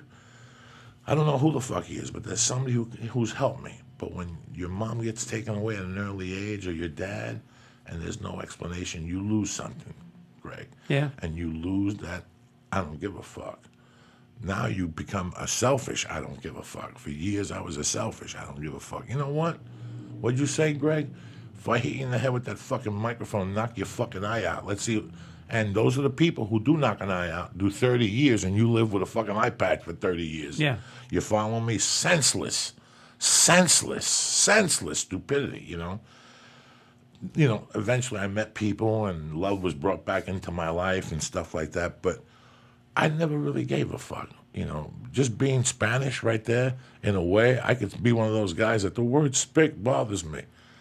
Or I just one day said it doesn't bother me. Not giving a fuck, it toughens your skin a little bit. Yeah. We have tougher skin, How many people have come to this town with great aspirations, Greg, that you came up with? They got a few no's, and they're back in Boston working at a bakery and now telling you some story of them. You know how it is, Greg? We knocked up the wife and, Right. Real estate prices are cheaper. And Yeah. I still go out and do an open mic night every other month when she gives me a Tuesday off. Or writers that you came out with that Yeah. had big aspirations and the script got shot down. Yeah. It was the ones that got angry about it and said, like Ramus said, I'll show you. I'll show you, and what's up, Lee? Your eyes all red. You want another inhaler? Is the asthma coming back? You know what? I think the asthma might be coming back, Joey. I'm writing that down. That's my next album. I'll show you. Let me give some shout outs to some people here. Gordon Warnock, fucking my main man, Tanner McCleve, Mr. Luhan, James Edward Trules, always been around for us, Emily Teller, Brandy Lynn, I love you. Happy fucking Thanksgiving with your family, your boyfriend, everybody up there. Roger Kelly and 101 Holster. You never showed up with my holster, cocksucker. You're slipping. Where you at this weekend, Greg? I'm going to be December 9th. I'm going to be in Oklahoma. No, December 9th, I'm at the Comedy Store in L.A. doing my 500th episode of Fitzdog Radio. Joe Rogan's going to hang out with me for a little bit. We're going to shoot the shit, talk about 500, go back over each one for an hour. So that's December 9th. And then I'm in Oklahoma City at a place, I think at the Oklahoma something. Which, I don't know. by the way, is a fucking tremendous room. Oh, really? Tremendous people. Tremendous fucking hotel. It's a fucking room filled with savages. No shit. Savages. I went and loved every fucking minute. I'm looking to go back next year. Tremendous fucking room. I'm psyched. All right. Savages. They That's all come awesome. out. They cheer. They jump up and down. You could get dirty with them. Fucking, they take the ride. Beautiful. Fuck the Bible Belt. Yeah. Beautiful. I hadn't heard anything about the room. I'm psyched. All right, so we got that, and then we've got New Year's Eve in Portland, Oregon, at the Helium Comedy Club. More fucking savages who I love. Last time I went up there, I came back with 1.5 pounds of fucking reefer, liquid acid. Oh, yeah, it's legal, DMT. Right? I came back with everything. Mashugana juice. I came back with fucking, and right downstairs they got a beautiful medical marijuana store named Pharma. Yeah. Pharma. Okay. Fucking great people. Go downstairs, say hello. They got every. You don't need a license. You don't need anything. Nothing. You need your driver's license. Tell them fucking Uncle Joey sent you. I don't know nothing about no. Who's Uncle Joey? Don't worry about it. It's like white powder ma. I don't know nothing. Tell them Uncle Joey sent you. And then they say, who's Uncle Joey? And then you say, never mind. Yeah, I remember one you time don't need to know about it. When I was 12. What's the question? When I was. That's it. And they'd say, well, why didn't you tell me Uncle Joey sent you? If you don't want to tell me. And then you have a panic attack because you're stoned and you run out. Somebody bumped into me. I was at, what's the coffee shop? We go to, over Dunkin' there. Donuts? Yeah, Starbucks. The one, Right. Coffee bean yeah. and tea leaf. And we're sitting there minding our own business. And some guy's talking to me, and he goes, he goes, so listen, I listened to the podcast, and he goes, you remind me of my Uncle Vito, You can never get a fucking straight answer out of them, Never. It was always, and it's not that they're bad guys. Yeah. It's that, and it's like that scene. That's how I was raised. The perfect scene. When I was a kid, we would get raided all the time. My mom had a bookmaking joint. Right. So every Saturday, I worked the bookmaking. But part of my job was lookout. You look at cars, who's sitting in the car, why is that car there, why is that dude there? You just learn how to photograph scenarios and who's out of place. Those old school neighborhoods, it's not who's there, it's who's out of place. Yeah. That dude wasn't there last week. And those neighborhoods, they're old school spics and black people and Chinese and white Irish people. They don't move. That's their spot. That's been their spot for 30 fucking years. Yeah. How many bars do you go to in Boston? That's Mel's chair. Who the fuck is Mel? Mel's been coming there. Don't be in that chair at 5:05 when Mel comes in here. Mel's been sitting in that same. It's something about who we are. So you learn to see not who's there, but who's out of place. Right. So I used to work at this place, and I remember that the cops would tell you when they were going to come to raid you. So instead of you having 10,000, have 1,400. Let us take something in. You know what I'm saying? Yeah. And in those days, a lot of people don't know this. Bookmaking is a ticket in New York City. Yeah. It's a felony in New Jersey. I think it's a ticket in New York City. Yeah. They give you a ticket, they give you a fine, they take 400 off the table, whatever. But it's so weird how you learn how the lingo, because everything you say is used against you. Everything you say is used against you. A lot of people don't realize that shit. There's one cop that's sitting, and there's one cop that's listening. As soon as you get in the car while you're sitting there with your handcuffs on, he's writing something. What the fuck do you think he's writing? What the fuck you just said? Remember in Goodfellas when he pinches the kid on the street selling cigarettes? Yeah. What's he say to him? It's all right. Yeah. It's all right. Come on, kid. Whose are these? It's all right. It's going to be okay. It's all right. He didn't say his name, who he was with. That's it. It's amazing how many times I got arrested, and I would throw them the fuck off with like a couple fucking words because they weren't used to that shit. Yeah. They were used to people talking. And you're still talking, but you ain't saying nothing. Drives people fucking nuts. So what do? It's like jiu-jitsu. It's like verbal jiu-jitsu. It's like You're not committing your weight in any one direction. You're balanced. You're right in the center. You're in your own weight, and then you can go any direction, anytime. What are you doing for Thanksgiving, Lee? You still didn't bring the fucking turkey over there, did you? No. They're gonna eat chickens. Yes. That's what you want for Thanksgiving? Sure. What the fuck is wrong with you? Chicken. This is what I got to deal with. Who the fuck eats chicken on And Thanksgiving? what I said to him was, instead of being rude, Rouse gives you a fucking turkey if you spend over $50. Free turkey. This fucking moulash. I go, get the fucking turkey, bring it over. And I said, they gave it to me. I can't do nothing with it, Ma. Why don't you make it for Thanksgiving? Very innocently. He can't even fucking sell that. Now he's stuck eating chicken like a fucking Because white they dude had- at Boston Market. They have a family thing they do. Who gives a fuck with the family And thing? You're the so- new white fucking Yeah, son. right. So you Change gotta the set the rules. market and enforce it. So next year I'll do it. This but- is there ain't gonna be no next year. You this year today. You got 24 hours You got to 20 prepare. tonight. Go over there with the fucking turkey and go. I just got this at Rouse. I can't do nothing with it. Let's fucking cook it up. And she's fucking Mexican. They love that shit. Tell her you take those chickens down to the Laugh Factory. Give them to the homeless people. Yeah, give those birds to the pigeons from El Barrio. Give those fucking things away. Eat turkey. It's a family thing. Who gives a fuck? So is fucking cancer. You know what I'm saying? It's a family fucking thing too. He just called your dinner cancer. Yeah, a chicken. A chicken is something on the side. You know what I'm Chicken is saying? the thing you have the night before. Yeah, Bro, come on. you've Lee. had some dry ass turkey. I'm having Mexican chicken covered in bacon with salsa verde. It's fucking delicious. So you're selling your fucking everything you got American for some chicken with bacon and salsa fucking verde. There's people who eat fish. It doesn't matter. This fucking generation. I'll have turkey at some point. It doesn't What matter. fucking? You gotta have it tomorrow. Yeah. First meal up, dog. That's tradition. Because it's a Thursday, then Jews Friday. fucking came over here to have a better life, not for you to eat a fucking chicken with bacon on it. You understand me? It is. It's insulting to the It's Jewish insulting people to everybody. It's insulting to everybody. Now I understand it's a tradition. You know what my tradition is on fucking Thanksgiving Day? Having somebody lick my asshole with a Coke rock in it. That's my tradition. I wish I could do that for Thanksgiving. Just go into, what's that, happy baby yoga position. Yeah. And have a hot Chinese chick come over and just put little rocks in my asshole and suck it and jerk my fucking dick off. That's my tradition. I would love to do that for Thanksgiving. You think I want to hang out with white people and pray and hear boring fucking stories? But guess what?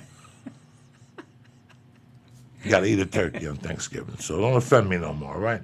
When you leave here, go over to fucking and just buy one and bring one over there and go, listen, they gave me this. What do you want me to do? So just for the record, Lee, You eating chicken on Thanksgiving is cancer. It's cancer. You Can't eating do that turkey shit. on Thanksgiving is a Coke rock in your asshole while an Asian girl eats it out and jerks you off. That's what you want on Thanksgiving. That's Not even tradition. close. Not even close experience. That's my fucking I tradition. wasn't gonna tell this story, but I felt now it kind of matches up now. You had Joey on your podcast and radio show a couple years ago, and you had me on, and I think about this all the time.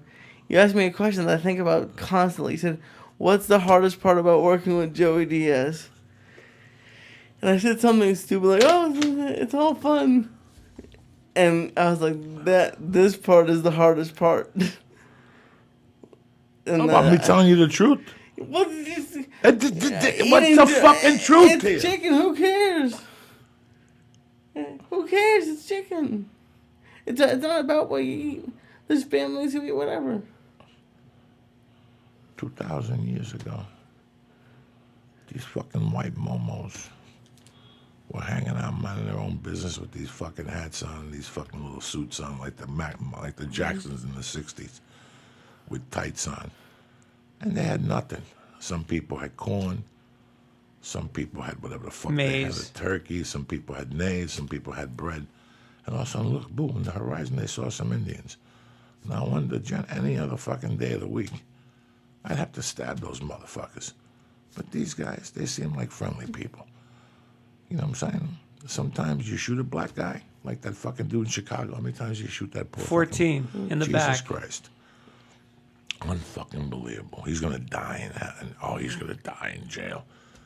And they said, fuck it. You want to come over and eat? And the fucking people said, well, we got some of this and we got some of that. Well, what can we get? Well, can we get a fucking chicken or a pigeon? They said, no, it's not enough for all of us. But if we make a few turkeys, all 30 of us could fucking eat. And all of a sudden, every year, people started fucking doing their turkeys. You follow me? It was 1,000 years ago, Lee. Whatever the fuck it happened. I'm not good with dates. The point of the story is, let me tell you something. Let me tell you something about my world. One of my tightest friends in the world is a girl by the name of Stacy Pocaluda. Do you know who Stacy Pocaluda is? No. She's a comedy publicist. I love Stacy very much. I went to her house one year, which was already a taboo, because she had Thanksgiving at 6 o'clock. That's always a bad sign. I'm a pot smoker. Get that turkey ready by 2. 3, yeah. 3 the fucking Yeah, latest. right. And I'm talking, that turkey better be fucking sliced at 3. Right. Don't bring it to the table at 3:30 and I gotta eat fucking potatoes and bread. I'll have a fucking shit. 2 is 2. 2 o'clock because you're going to take another pass at it. There's a rematch at That's around right. 10 o'clock at night. And whose world is that? You're talking about 7 o'clock. I'm talking about 5:15. Yeah.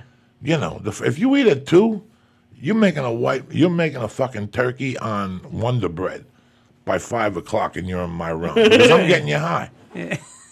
Right or wrong? After that turkey, Yeah, the you'd be whole thing. high. Are you smoking between courses? I'm smoking all day tomorrow on Periscope. I might even go to church tomorrow morning and smoke right in front of fucking church on Periscope just to let these motherfuckers know how it's done. Anyway, back to Stacy Pocaluda. I waited, I held out all fucking day, and I went up there at 6. For starters, she gave me fucking box mashed potatoes. That were the worst mashed potatoes I ever had in my life. Stacy. If anybody knows me and anybody knows anything about me, I'm so sensitive that I was drawn to tears, and I'm not ashamed to say this. I was very upset that I was so upset that I got home, went to bed, and my wife woke me at 3 in the morning. She said she knew how upset I was, that she made a turkey and mashed potatoes and stuffing.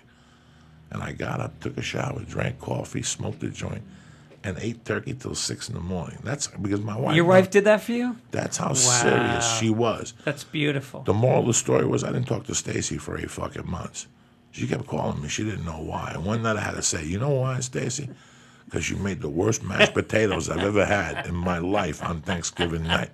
Wow. And out of all the nights to make a fucking bad mashed potato, Right. it's not that fucking night, okay? Right. If you don't know something, don't fucking do it. Call somebody who does know. It's Thanksgiving. Don't Right. fuck nothing up. So I take Thanksgiving very fucking personally. No, Me I too, did. man. It's not that I'm going off on you, so please, don't No. even say another word, Lee. No, but- Lee, once we leave here, go to Ross and get a chicken, please. A turkey, and bring it over there tonight. Unannounced. Ring the fucking bell. Go upstairs and go, Mom, I love you. You're not going to believe what happened. And get some flowers, too. Go for the fucking small 50. And stop being a fuckhead all your life. Let's put our foot down now so everybody knows that Lee Syatt exists before you become that white fucking son-in-law in the corner that nobody talks to and you like and you got the HIV. Go over there tonight, get the fucking turkey and the fucking flowers, and you bring them over to the mom and say, Mom, some happy potatoes, Thanksgiving. some real fucking potatoes. Yeah, just so there's no misunderstandings. And you go, here, they gave me this at Ralph's. I'm fucking embarrassed, but it doesn't fit in my freezer, and I don't know what to do with it. Why don't you make it tomorrow and give her a kiss and walk out? Don't say what you... No. Say, why don't you make it tomorrow and kiss her and turn around and walk away. And when you get there tomorrow at 2 o'clock, you bet your ass there'll be a fucking turkey there. Could be a chicken and some bacon. You never in the trash ask. can. You assume the clothes. She's Spanish. They love cooking. Bring the fucking turkey over there, Lee. Because if not, you're going to upset me very much. Not as much as yesterday when you went to fucking Subway after the nice workout we had. Subway bad? So it's more low fat than McDonald's or This something. fucking guy did a tremendous kettlebell workout. He was Did you? swinging 61 fucking pounds. I didn't even pick up 61 pounds yesterday. For how long? Fucking for an hour. We go every Tuesday. Do you do aerobic as well, or is it just weights? Dog, we do fucking... We were in the middle we of do- 10 for 15. We do 10 for 15 kettlebells. Then we do cleans. We did squats yesterday. Sometimes we do the ropes. But I go there every Tuesday, but I have kettlebells in my trunk. And then I do them one day in front of the house. Yeah. Then when I go on the road Friday and Saturday, I just lift weights in the hotel there with some Right. dumbbells and an elliptical. So Yeah. that's what I try to do. And then I go to 1 or 2 jiu-jitsus. Tomorrow we're going to jiu-jitsu. You taking Lee? Yeah, 10 in Been the doing it for morning. a few months. No shit. Good Lee's for going you, to a man. competition next week. For That's how jiu-jitsu? ballsy this motherfucker is. Really? Yeah, and then I'm taking him Saturday at 1 o'clock to Higgins. We're going to Higgins one. Higgins found out. We're going to take you to Higgins, bring you Guy, the Sanibel, and my cousin's in town, Julio Rodriguez. He's teaching at Higgins at 11 o'clock on Saturday. Let's go down there. Fuck yeah, Lee. You getting ready, dog? This is it, motherfucker. Okay. Let's do it. He sounds enthused. He once he gets there, bro, Yeah. he's good. Is he an animal? Listen, he's got this foot he inherited. See those Jews from Auschwitz? Yeah. Over the years, what's the thing that they got in their systems? The chromosome, whatever the fuck they got. Well, anyway, that's what they got. The Thai sacks or The whatever? fucking foot. He's got a foot. He's heavy and short. So it's not like Joe Diaz laying on you that I could roll you like a fucking bowling pin. You can't roll you at all. You're heavy as fuck. Don't be saying that shit. You threw me off you the other day, cocksucker. No, I know. He just gasses out because instead of pulling me down, he wants to fucking judo throw me, and then he pulls up that little alligator foot of his. You know. What do you mean? What kind of foot? Like a Look claw? at it. No. Like we both start on our knees. Yeah. We're both even. But if he gets on his fucking feet, he's my height. It's hysterical. Oh, right. So to tip me over, he picks up that little Jew club and he fucking throws me down because he's got the strength of 10 fucking Hercules. Does he? Look at him. And he wrestled in high school. He's one of these guys that's he doesn't know. He has no fucking idea what he's doing. Yeah. Every time I'm wrestling, all you hear is me going, ooh, ah. Because every time he moves. One day I had him in a half guard. He stuck his foot. Jewish people, the club from Auschwitz. I didn't know this about the Jewish. Fucking, what do they got? Chromosomes. Not the... How do they get people? DNA! Right. They got good DNA in their feet. And they fucking open heat. When his feet go down on you, they cut you. Nobody has ever broken my... I had a fucking purple thing inside my thigh. Yeah? Lee. Holy shit. I would have never guessed it. But I gotta drag No him. offense. You don't look like I gotta today drag like him. an athlete. No, this is the first time I've worked out in my life. Lee, I Really? gotta drag him because if I don't drag him, once he gets there, he's Johnny Hercules. Yeah. Like the other day, I'm watching him. He starts swinging to 61 pounds, and this is what I like about people. There's some people that you got to take to the dance. I want to take to the those. It's like these guys. I say, well, she's not gonna suck my dick. Well, just take her for the steak dinner. I'm saying, you never know. You give her the steak, give her the tiramisu, a glass of white wine. She might have a different tune. You know what I'm saying? They never want to suck dick. Somebody got to talk them into it. Right. No woman woke up one morning and said, you know what? Today I want to suck a dick. Every woman had to get talked into sucking Yeah. that first dick. Right. Who do you think? And then, I had a friend of mine in high school told me this, that he dated a girl for 4 years till college. She never sucked his dick. And she married his friend, and they got divorced years later, and he asked him, how good was Lisa's blowjob? And he's like, what are you talking about? She wouldn't do it. He goes, what, are you kidding me? I had her blowing me fucking everywhere, in cars, eating my ass. Right. It's like that girl that everybody fucks in high school, but she won't fuck you. I had that girl. We all had her. Yeah. You took her She home. was fucking everybody except me. I was the friend. You busted out the wine glass, your father's wine glass, and they're like, oh, no, I'm not that type of girl. And you played along for a while. Right. Until the end of the night when she's heading out, and you're like, you know what? You're a fucking whore. Everybody fucked you in the ass, you dirty bitch. Get out of my house. Well, I'm not going to go to... Who gives a fuck? Welcome to the Thanksgiving podcast with Uncle Joe. Lot to be thankful for. Lot to be fucking thankful for. Don't forget that turkey, cocksucker. Remember that song, Ricky, Don't Lose My Number? Ricky, don't forget about me. Bring the turkey over. You got to set your mark and enforce it. You don't want to be the third son-in-law sitting in the back of the room like a fucking mameluke. I'm not, but I'm not going to bring a turkey over there. You live near your mom? No, she lives in Boston. Oh, so she's in town. No, his mother-in-law. Oh, his mother-in-law. His mother-in-law. She lives nearby? Yeah, they're Spanish. They love to fucking cook. There's 4 of them. They're going to make chickens. How many chickens you going to make? Bring a fucking turkey over and get the party started. I don't care. Why are you so scared? I'm not scared, Yes, bro. you are. This is not about, I don't like turkey. You eat a scab off a fucking foot. You eat turkey from fucking Subway. Yeah. That means you'll eat anything. Yeah. Right, so stop it. Don't say that. I don't like to eat turkey because No, it's dry. All of a sudden now you're trying to throw the dry fucking thing in there. Grab a leg. Grab You a eat leg and fucking rip it off. turkey every day. Stop bullshitting me. Turkey's fine. You got to set your mark bro, and enforce it. Oh, bro, what? What? I moved here. I had a lot of Thanksgivings where I didn't have anybody to have it with. Now I'm having it with this girl that I've been dating for 2.5 years. I don't give a shit. I really don't. I don't care. I'll eat turkey at some point, or maybe I won't. This poor fucking It kid. doesn't matter to me. Can you believe this fucking? Why does turkey matter? Because it matters. You gotta have it. It's fucking America. It's America, Lee. You gotta set turkey at some point. You gotta set your marker and enforce it. That's it. They're gonna eat chicken every fucking year. You gotta bring a turkey over. She's gonna cook anyway. She's a great cook. She loves to cook. Bring the fucking turkey over there and set the rules for next year. Can you believe what I gotta do? Yeah, but that doesn't take like 8 hours. It takes like 8 hours. You set it up in the morning. It's not 8. It's maybe 6 hours. They love all that So shit. where You am I throw it gonna- in the morning, and it's a whole day together. It's not just about eating the turkey. It's about the process. You stuff it. You clean it. You tie its little fucking legs together. And then you wait, and the house starts to smell like turkey, and you watch some football. You fuck around with your girlfriend in the other room for a little while. Whatever it takes. I know you're going to get high. And you're just going to keep smelling that turkey as you get high and hungry, and then that shit comes out, and it's got wet stuffing coming out of its pussy. And you eat that, and you get some real mashed potatoes, and you get some sweet potatoes, and you put gravy on all of it. And then you just say, this is a lot to be thankful for. I also want to thank my man Dante Gazzini for the beautiful cards. Savage Dad. I can mail these out to all my prison friends. I have a prison pen pal. I'm taking one of those home with me. It's going on the fridge. I need you to sign it. I need you to write a note on You it. want me to write happy holidays to my Yeah, man write Irish? something from the heart. Something from Absolutely. the heart. It's a beautiful picture, Joey. You can see the love. Something about pictures of people from behind as they're walking hand in hand. That doesn't get tired. I love that. I got a nice picture. My wife, my 2 kids holding both their hands, walking away. It's one of my favorite pictures. I got to get out the cards because, Joey, you reminded me that you got to send those fucking cards out to people, you know? I sent it out to family, and they were all touched, friends. Sometimes you don't talk to a friend all year, but they get that card from you, and it's like you're still in touch.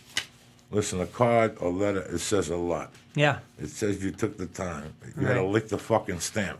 right. How many people even have a fucking stamp in their house? Stamps.com. People don't have stamps no more. You know what I'm saying?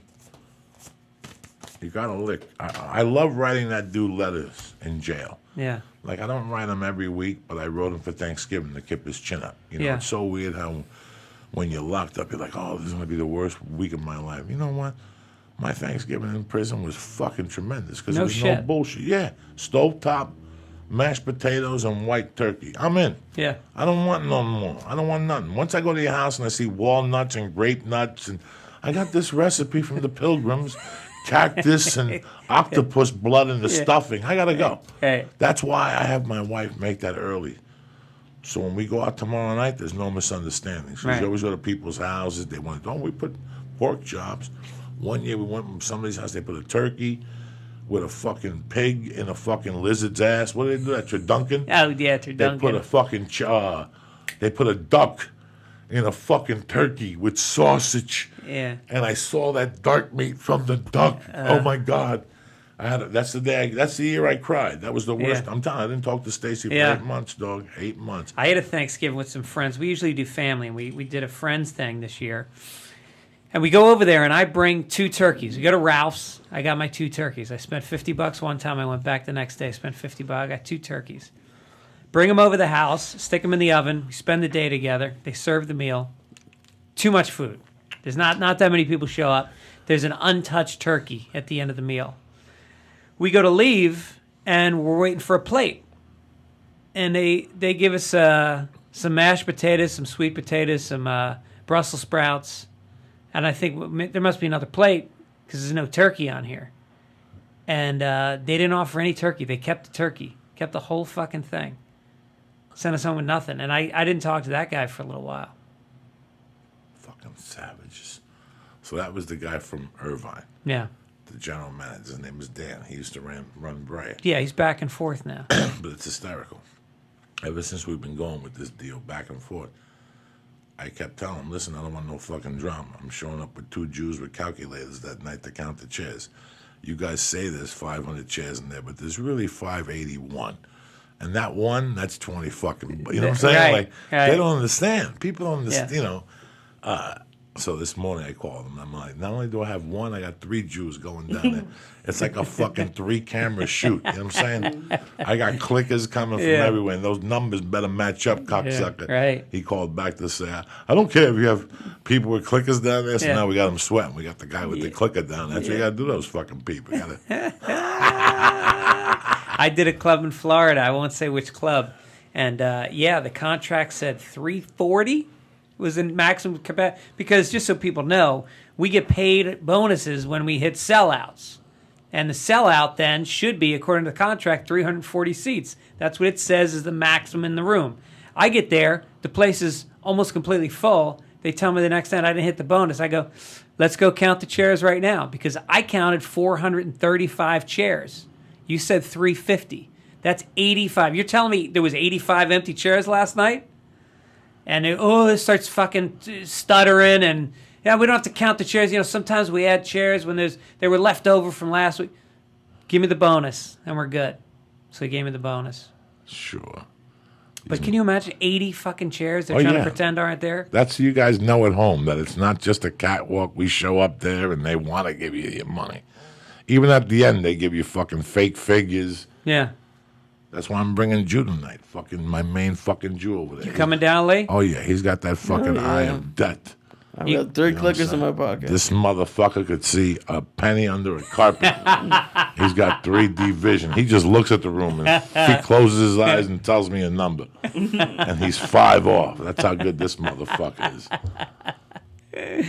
So you do stand up at all? Or you just hang No. out? You just hang out at the show? No, I don't really go to shows that often. I go to shows locally, but Yeah. just do this, the podcast. You're going to have a ride down to Irvine tonight, kids. It's gonna be fun. Thanksgiving, I'm saying traffic-wise. Thanksgiving Wednesday, driving down the 405 at what, 6:30? 6:30. Oh. Can we take the 5? Is it possible? It doesn't matter what you take. You're staring at a fucking bumper. You're gonna have your Waze app out, trying to tell you some magical route to take. There's no way to take. Get in line. Listen, we got the vaporizer. Right. We got the You fucking... put on Fitzdog Radio. we You got a listen to a couple episodes. We got a full tank of gas. That's We're on it. a mission from God. All right, you got a lot to talk Isn't that about. what he says? We got a half a tank of gas, a full pack of cigarettes. It's dark out, and we're wearing sunglasses. Hit it. And we're on a mission from fucking God, Syatt. Let me do the sponsors and get the fuck out of here. That's it. It's a beautiful fucking day, man. Hey, man, from the bottom of the church's heart, I know Greg feels the same way. Happy Thanksgiving to everybody who watches the show, who listens. We're thankful for you. We're thankful for you, believe it or not. And I'll tell you what I'm thankful for. That I went to the gym this morning and I wore my MeUndies. I don't know if you people know dick about MeUndies, but let me break it down for you, all right? MeUndies are these underwear that are as comfortable as can be. And I hate traditional white underwear. That's why I went commando after years. But once I established MeUndies, I went back to wearing underwear, especially when I go to the gym. Because when you usually go to jiu-jitsu and stuff and you're wrestling, Yeah, you want some underwear on. your fucking nut pops out. And then you got to wrestle with a nut out. You know how many times I Yeah. squished my nut? I don't need that aggravation in my life. I'm sick and tired of that white thing. You know, I want my fucking underwears to be comfy. I don't even know where to start, to be honest with you. But if you don't just want to wear underwear comfy, you want to wear the world's most comfortable underwear. That's what MeUndies comes in, all right? Every pair of MeUndies is made with micro He's on a molded roll. fabric, which doesn't sound sexy, but once you feel MeUndies, you'll never go back to regular whole underwear again. With MeUndies, you'll feel more comfortable than ever before. MeUndies has a ton of different colors to choose from. It's the only place where you find styles for both men and women, mix and match, plus they change designs every month. And with the holidays around the corner, oh shit, MeUndies is coming to your fucking mailbox, all right? Now trust me, these are not your parents' stocking stuffers. Do me a favor, let's start from the scratch. Go to MeUndies.com right now. Take a look at the great selection of underwear, men's T-shirts, long underwear. Buy some women's underwear. They Throw got those women on. underwear. It's Saturday night. That's right. What do you care? You know, take a chance. They're Columbus soft. did. They're probably comfortable. They're soft as hell. This is the best pair of underwear you ever have. But don't fucking try, whatever. Go to MeUndies.com right now. This is what I'm going to offer you. Right now for the holidays, I'm going to give you 20% off your first order, plus all the orders in U.S. and Canada, boom, on the cuff, on the arm. We even have a money-back guarantee in MeUndies. So if you don't love your first pair of MeUndies, you get to keep them in a full refund. Refund. I don't even know what refund is. Refund. So I'm sorry about that. So you have nothing to lose. Order before December 13th, and your MeUndies will arrive before Christmas. Again, order before the 13th, and you'll get them before Christmas. And for the first 20% off your first order of the world's most comfortable underwears, go to MeUndies.com/Joey. That's MeUndies.com/Joey. You're not going to be sorry. They're great underwear. Listen, last week I didn't tell you about this, but let me drop it on you right now. A lot of you people, you're fucking lonely. You're a half a mutt. You don't know what to do with your life. You work all fucking day, and the last thing you want to do after work is go stand online. You go to some fast food joint, and you got to go home and cook some complicated meal, and it's expensive. Unhealthy takeout is even any better. That's where a new service, Blue Apron, comes in. Blue Apron delivers farm-fresh ingredients and step-by-step recipes right to your home, allowing you to create a healthy, handcrafted meal without going to the grocery store. Bro, it comes right to your door. It's phenomenal. It comes in a box, it's refrigerated, and it's for less than $10. Blue Apron sends you fresh ingredients, perfectly proportioned. I mean, to the fucking T. All you got to do is put them in there. It makes cooking more healthy, and it's easy and fun. No trips to the grocery store. No, you forgot this, I forgot that, nothing. Everything is in that box, all right? And you don't waste no time with unused ingredients. Plus, you learn how to cook. Who's better than you? You learn with specialty ingredients that are normally hard to find. Blue Apron is perfect for date night. You meet some chick at the mall. You want to get it back to your place. You want to seduce her. Fucking, how do you want to get to her pants? Through food. Boom! There you go. It's perfect for a date night, cooking with friends. And they even offer family plans with kid-friendly ingredients. So if your kid's a half a schmo and he's allergic to peanuts, fuck him. We got something that'll take care of him. So the whole family can eat well and have fun preparing meals together. Each balanced meal is 500 to 700 calories per serving. And this food is tasty as hell, man. Was that on their it's suggested line? Let me tell you what they got next week. Fuck. They got It's Thanksgiving. They got chili rub steak next week. They got crispy catfish ramen. All right, that's what they got next week. The family plan, they got seared cod with garlic ginger rice, and they got, listen to this, pork chops with mostarda, sweet potatoes with walnuts, and blue cheese on them. I'm getting hungry. I'm telling you, Blue Apron don't mess around. Each meal is 500 to 700 calories per serving. I'm not telling you this. And they don't send the same meal twice. So listen, I know you're busy, bop, bop, bop, bop, bop, bop. You get home, next thing you know, you're ordering shit food. No more. They work around your schedule and dietary preferences, and Blue Apron experts source only the best seasonal ingredients for incredible meals. Like I told you, who's better than you? When was the last time you cooked a chili rub steak? When was the last time you cooked a Syatt cod with garlic ginger rice? Never. So give it a shot. You're going to cook incredible meals, and you're going to be blown away by the quality and the freshness. Blue Apron, it's a better way to cook. I'll tell you what I'm going to do for you for Christmas. Uncle Jerry, right now, I'm going to give you 2 meals on the arm for free, gratis. Go to blueapron.com/Joey. My treat, I'm telling you. 2 meals on me when you go to blueapron.com/Joey, all right? Also, on it, always on it. You're traveling. Shroom Tech Immune. You want more conditioning when you do aerobics, or you want to breathe better. Shroom Tech Sport. You want to make a protein powder that doesn't, you don't need 50 grams of protein. Your body can assimilate it. 2 scoops of hemp protein. 32 grams of protein. But listen, who the fuck am I to sit here and tell you what's crack-a-lackin'? Go to honit.com right now and press in. Church. Boom! And get 10% off your first order. And they have the Stay On It program. They also have kettlebells and supplements. They have an array of great things. But listen, who the fuck am I to tell you? Go to honit.com right now and take a look at the superb list of supplements they have available to you right now. That's honit.com. So again, happy Thanksgiving. I want to reach out to Blue Apron, Honit, and MeUndies and thank them for supporting the show, and my main man, Greg Fitz, for coming on and having a blast with us here tonight. Thanks, brother. Happy holidays That was a to you. fucking blast. And of you, a Lee. show. I laughed my ass off today. I haven't laughed that hard in a long fucking time. And real laughter, not that fake fucking TV shit you people are used That to. fucking kid flying in the window in Animal House. Drop it on him, Lee Syatt. This show is brought to you by Blue Apron. Look at this He shape sounds of- like he's in Pakistan giving a hostage message. Look at this fucking. They got a rifle to his head. Say it. Say it, infidel. Blue Apron sends gourmet recipes and all the fresh ingredients you need to make them right to your door. Our listeners get their first 2 meals for free.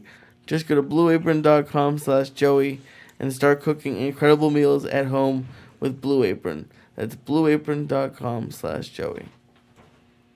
Look at the camera when you're talking. Take your time, Lee. Don't worry about nothing. We got all fucking night. We do.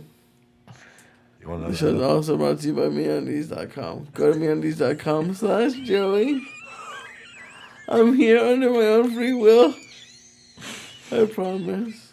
How you gonna drive to Irvine? I'm not. You're You are. You're the driving. Captain Kirk of the Enterprise. No, I'm not. Yes, you are. All I know is give me a 20-minute head start. I'm Captain Kirk of the Uber then.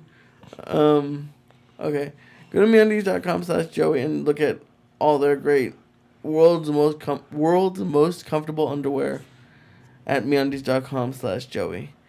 Every pair of MeUndies is made with micro-modal fabric, which doesn't sound sexy, but once you feel your MeUndies, you'll never go back to old underwear again. Didn't you just read all this? Yes.